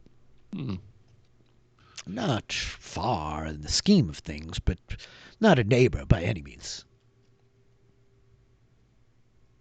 And on that, if I may, are there other worlds near here that you found interesting or worthy? We happen to be traveling through and find ourselves a curious folk. I think he's like, I think at this point his eyes like narrow a little bit, and he glances around at a lot of you, and he's like, well, there are a variety of places. I'm sure young Asturias here is relatively well trained in their star charts and locations. Explorers, you say, though? He says, I have heard since my coming here to Oroto, there was suggestion actually that some months ago one of the bards of the Blossoms themselves stopped here with a story on their lips of adventurers and explorers in the regions of space again. Something not heard of in many an age. We heard a similar story from one Srock. Person. So he found you, did he? Of course. Mhm. You would not let Asturias walk by without note or interest. Quite a fellow, isn't he? Quite funny. Yes. He's got some rather interesting collections over there in his shop. He was kind enough to share them with me. It was truly a joy to read them over. There's a number of worlds, Professor. Indeed, there are. Though, it's very exciting to me to consider that you're merely off exploring them. You're here then with your own ship. I was going to ask, and I think, he kind of gets to like a more quiet, hushed tone as much as Reginald can be. Is the fact that we are explorers putting us at risk here? I'm going to be perfectly candid with you. I'm not entirely sure. He says the fortune that you have is that the Sahagwin, as long as they feel they have control over this place, they pay little attention to the comings and goings. If they were as stringent as the keepers of most of the other ports that I'm in and out of, there is no chance you would have been able to make landfall here without some to-do about it. He says, but I can assure you that the managerial individuals on the Princess, they did not respond with as much enthusiasm or excitement about the tales of this bard's songs when they heard them. They discussed with me for some time the implications of competition in the trade space. The notion that smaller outfits could rise up to challenge their hold on the mercantile enterprises is not one that they're excited about. We don't want to The do that. Sahagwin, Just, you know, oh, I wouldn't expect you don't need so. to tell them about us. Like, we're not gonna come for their gig. I think he looks to Asturias and nods I would never put one of our own in danger. Yeah, we're not traders But, anyway. Traders with a D. Oh, hey, Hey. we just got a dope Hey. raid. Hello, Hey. raiders. Yo, Oh. Smelly Cat, thank you very much for the raid. Hello, Smelly Cat's raiders. Hi. Welcome. Hello. Hello, look at it. Wow, a bunch of you folks. Thank you so much, Smelly Cat. This is really rad of you. Hello, welcome. Welcome back, folks. meaningless cosmic void. Yeah. Yeah, Meaningless Amazing. Cosmic Void is Good giving me choice, meaning. So yeah, I think that Afaris is I would never do anything that might put one of our own in jeopardy. Cool. The truth of the matter is that I don't know how much danger you're in here, though it's not a thing I would advertise. Noted. Also, you mentioned the port. Are the whales okay? Really needs to know about the whales. I think he smiles at you, Doc, it's good to know you have a care for all living things. The whales are Some more than others. Like, let's not be, too hasty. But yeah. I think he says, I do not believe the whales are under an incredible amount of duress. Their whale ships are not utilized by the Sahagwins so much as they are other locals here. Though the Sahagwin oversee them. None of them are harmed in transport, though. Okay. I think you can be assured. Okay. Great. I can I have Let that one more drop. question, if I may, Of unless course. anyone else has anything. I'm under the impression that you may have some arcane abilities. Is that correct? I think he smiles at you well, Professor, I have not made it 4 decades on the Princess of the Night without some training. I am Afaris the Wizard. I am somewhat trained in the ways arcane. Yes. And might I ask your well, no, that's a far too personal a question. Simply, My specialization is insightful as well, The- it seems. art of divination. He says, in our capacity, and I think he gestures to Asturias, this fellow tiefling, it's very important that we are able to look forward, look back, know truths that may otherwise be obscured from us. Well then, it seems we may be in luck if you would be so inclined as to assist us. We have a contact of ours that we believe to be at risk, and we would very much like to warn him.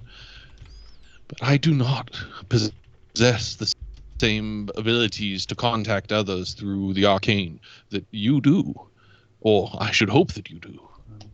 I would very much appreciate your assistance. We would. If you need word sent to an ally, and I think he looks to you, Asturias, eyebrow raised, are you asking me for help?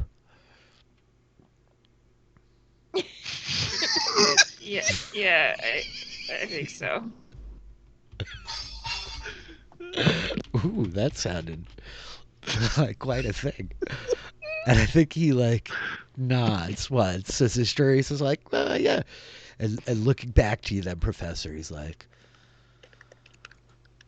I'd be willing to do this for you, yes. Though we should step out of this space. It's a bit crowded in here. Yes, absolutely. Lux, Doc, did you see anywhere that we could go? We just got I'm sorry. I'm terribly sorry. We could walk. We could walk. And maybe, walk and talk. Mr. Forrest over here knows where we could go. Ferris. Ferris. Does Sorry. Lux having like nothing to say during this conversation, which is very abnormal, is like has an empty glass and like laughs loudly at this comment. Yeah, the kelp wine has hit you hard, my friend. Yeah. Lux is like, Having wow, nothing else wow. to do but like Yeah. sit or wine. this is really high proof kelp. Reginald is like barely taking a sip, nearly like busted out of the seat when he said divination. Yeah. Yeah. It's like, Doc is very Okay. back and forth on whether or not she trusts this To guy. trust So this guy. yeah. What'd you get on your Oh, a insight check? Was natural it one. really That was bad? fun. Yeah, I remember. Five, but yeah. Okay, so if Ferris like slips up from the table and he's like, perhaps let's step outside. He says, there's a small plaza just down the way. And so, yeah, he waits for you all to kind of join. And as the five of you head out, Waffle, the like mechanical dragon trailing after you, kind of eyes following him as he goes. This like blue skinned tiefling like leads you down the kind of crowded street. And you come up to like this big kind of like trade plaza that it's like very busy and bustling, but everything seems to be like consolidated to like the outer edges of this circular plaza, right? The people are like at the booths. And so in the center is like this fountain, right? And the fountain has got like water spraying all over the place. And it's a whole like series of kobolds. And standing on like this pillar at the top of it, it's a bunch of like these kobolds. Some of them are winged, some are not. They're all in kind of circles, and they're looking up at this figure above them that's like leaning down, holding a thing. And the top figure is very weathered and worn a little bit, but you could almost imagine it might just be a goblin. It's hard to make it out. And I think as he like walks over towards the edge of this fountain, he steps in close to you, Professor, and just like whispers as he's walking, like, who is it you need me to contact for you? his name is Reese Dannon? No, I'm terribly sorry. Someone? Reesh. Reese Dran. That's right, not the yogurt. Space And I yogurt. think he Space yogurt. Space yogurt. Reese's dad, and I think he says Reese Drannon, of course. What would you like me to tell him? First of all, are you familiar with him? Is this a name that you know? It's not. I'm afraid to say no. Then I believe we should keep it simple. Yes? He kind of looks around. What do we think? Tell him to go meet us somewhere else, not the place we were supposed to meet. Yeah, probably. Was the I mean, we'll be able to find him pretty easily. Will we? Yeah. Yeah. Okay. DM? Obviously. There were other He's- islands near where we met. Yeah. There's a handful of little islands that you passed along the way, and they were isolated enough that like there are a few that really stood out, right? That you could like geographically identify. Like the one that was like a tall spire, the ones that looked like teeth and spires jutting up out of the water, the ones that were like low and like, but yes, there's a few with like specific identifiers you could point out. Yeah, the one that looks like teeth. So perhaps something like rendezvous location compromised. Meet us at Teethy Islands in the. Yeah. And I Does think it that communicate the What could message? go wrong? I think Afaris is like looking back at the Oh, lot of you You talking, should and tell he's just him like, that it's on nods. behalf of us, Yeah, the yeah, Dragonfly crew. yeah. Yeah. The crew of the Dragonfly. All right, I will. Oh yeah, Just we a hadn't. moment. We're giving this guy a lot of information. Well, yes. It's all right. What's the worst that could happen?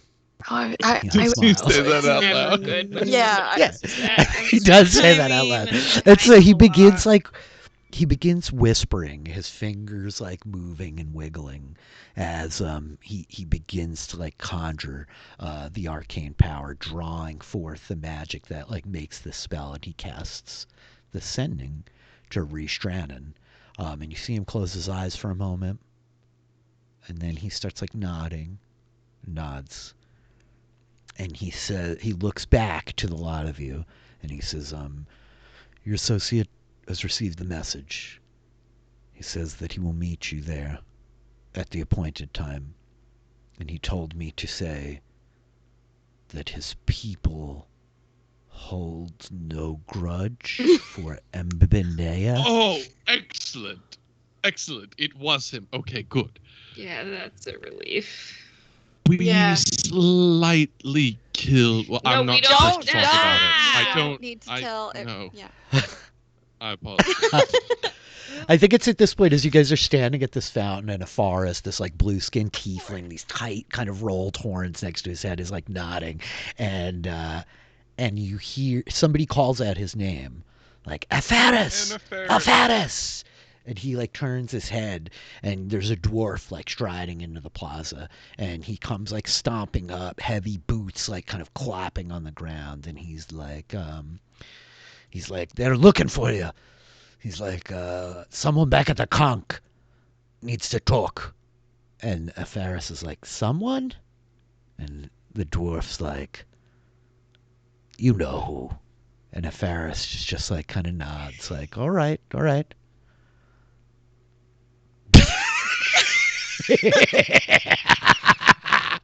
And so with that, the dwarf like eyes the lot of you over and is just like, what are these, friends of yours? And Afaris is like, oh, just visitors. Getting the weather. Yeah, aye. Of course you are. Come on. They won't be waiting long. And Afaris nods like, of course, of course. Well, it was very nice meeting you. I don't know how long you plan on staying, but if you'll be around long, we should talk more. Yes. Who wants to talk to you? Me! I want to talk to him! Who else? You mean back at the conch?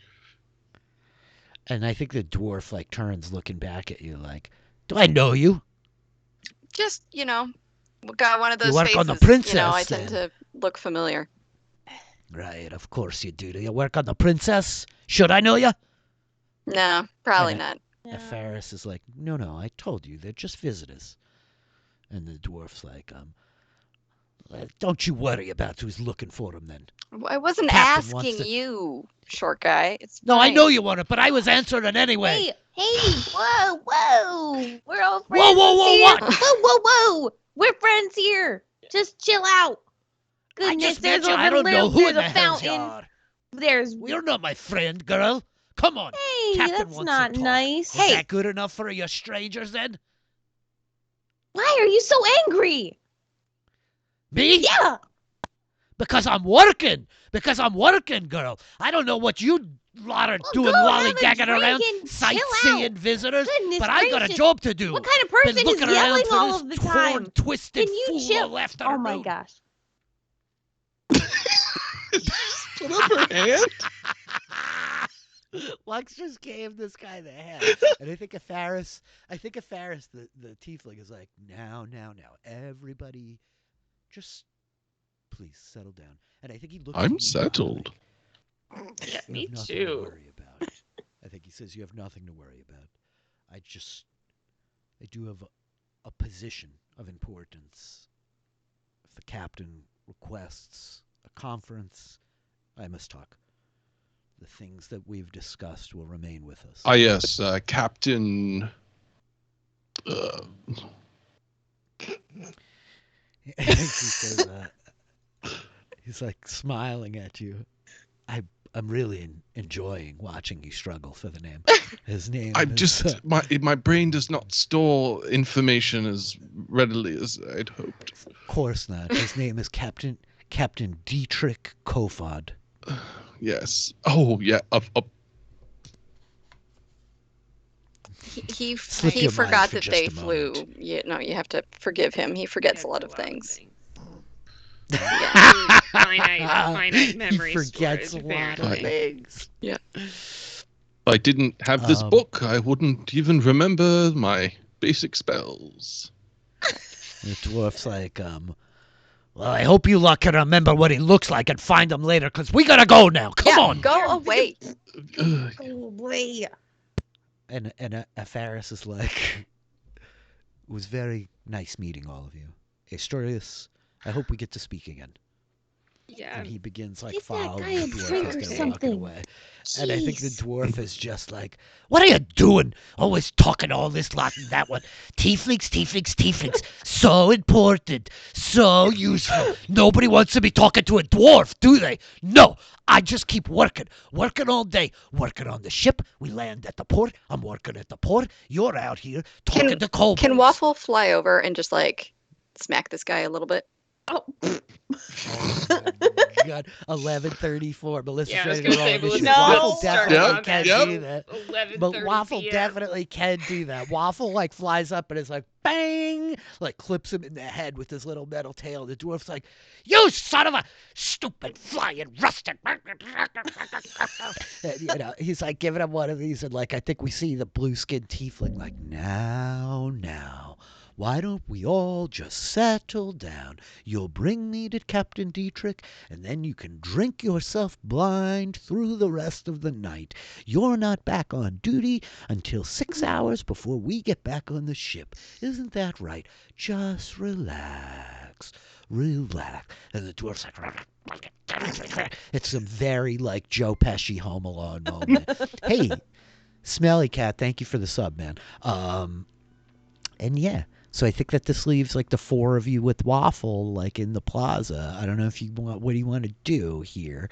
Are you going to go to collect your gold for your purchases Yeah. at the Emporium? Yep. Excellent. How convenient. Yeah. I think yes. Doc is gonna turn to Lux though and be like, "Thanks for having my back. That guy really sucked." how come he was being such a total jerk? I don't understand. Why people are yelling all the time? He was really angry for no good reason. Yeah. And I don't like to be upset at people, but he just came in here and started yelling at everybody. I mean, Lux yells all the time, but it's out of excitement. In Yeah, order I to don't. Yeah, inform- I'm not angry. I'm just excited about a lot of things. Yeah, it is totally different. It's not the same at all. That guy sucks. The other one, I'm still like, 50-50. I don't know, Asturias, if you got a different read, but I mean, I trust him. He connected us with our endangered ally who was going to be attacked by hundreds of those things that I probably shouldn't say out in public. He Pretty good. seemed nice, but I feel like it was a little bit close to going around calling, like, introducing yourself as, my name's Afaris the Wizen.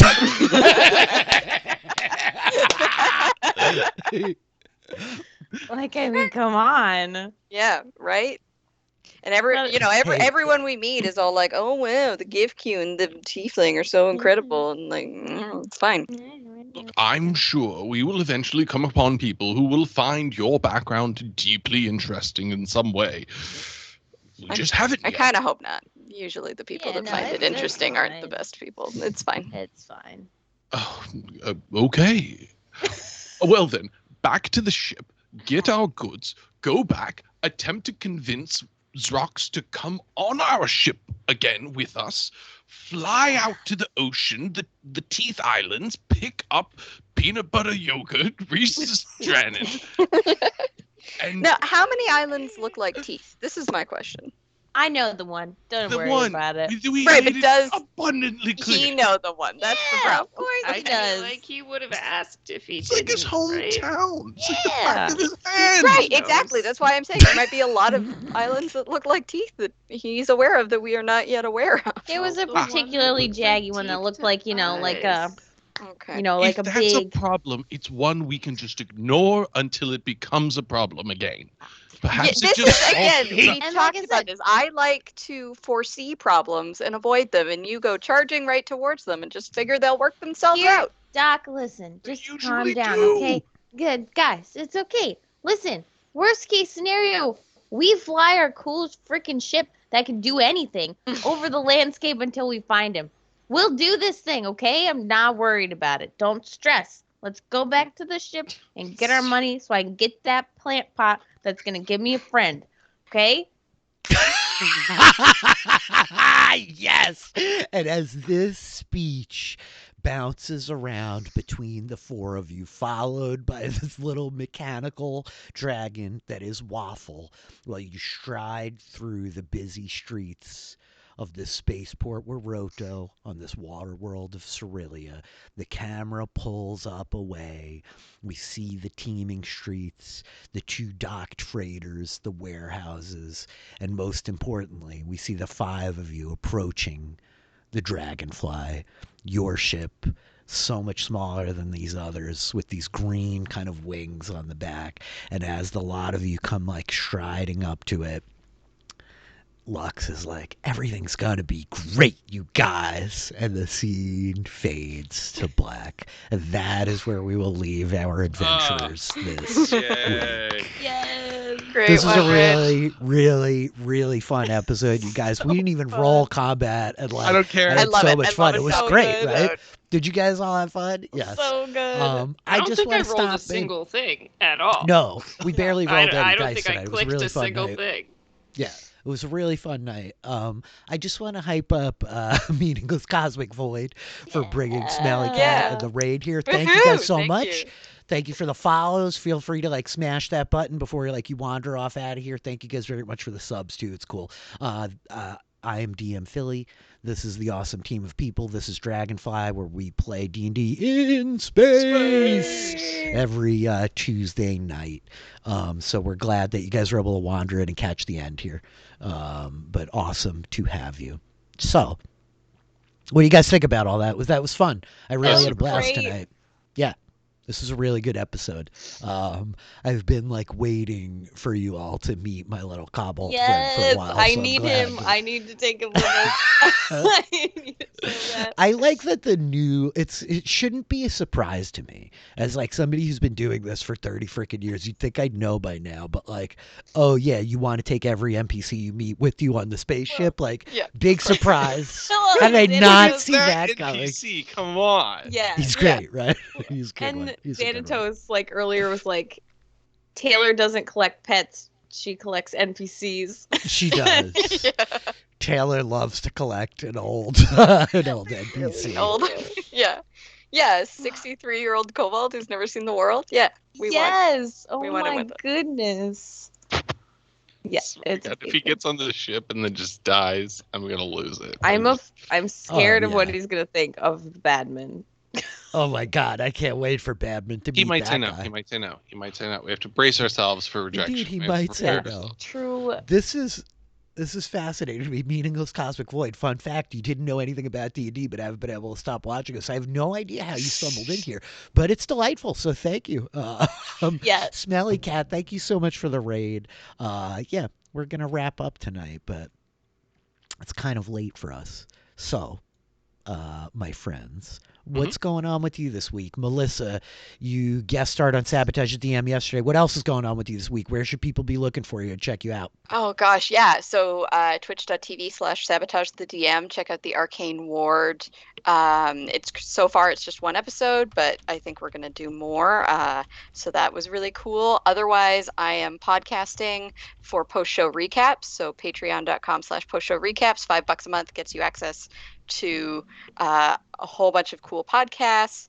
Indeed And it I'm does. podcasting. We started, Kevin Mahadeo and I started YA, so it's a young adult podcast. We are currently podcasting about the Twilight series, but that will be followed up by all sorts of other cool things. And follow me on Twitter, MelissaW28, for that info. Awesome. I am not caught up on YA, but I can't wait. Kevin I was like talking love about it all the so Twilight stuff on Sunday when we were doing Kings of Neon, and we just were like cracking up. It was so funny. good. Yeah. Yeah. So very cool. Melissa is doing cool stuff. You should go check her out. What about you, Troy? You're easy generally. Yeah, I got nothing to promote. I just play D&D on Tuesday nights on twitch.tv/DMPhilly. Oh gosh, you're here. Oh, so delighted to have you here. Hi. Yeah. Thanks for having me. Yeah, you can support Rich and the other shows that he does, and he'll tell you about that by following. And then if you got Amazon Prime, you can like maybe subscribe with your free Amazon Prime. Take your stupid money. Yeah, I like love you, take Troy. the money. Take the money. Give it to a small creator, upstart business here. And I will just say generally, it's summer. Enjoy what we have of hopefully it's like a hospitable weather and not crazy storms like I've been having here. And just be kind to one another, and don't forget to be awesome. Those are my things. So yes, They're hi. very Thanks good for things. hanging out with us. They're good things and worth noting. Awesome. Zed, how about you? I got nothing. All my podcasts are on a break. See They're you. just on a break for a couple of weeks. Zed does a lot of awesome podcasting. You should go follow them at Hard Rock Hope on Twitter. Pay attention to all the stuff they're doing. Taylor, how about you?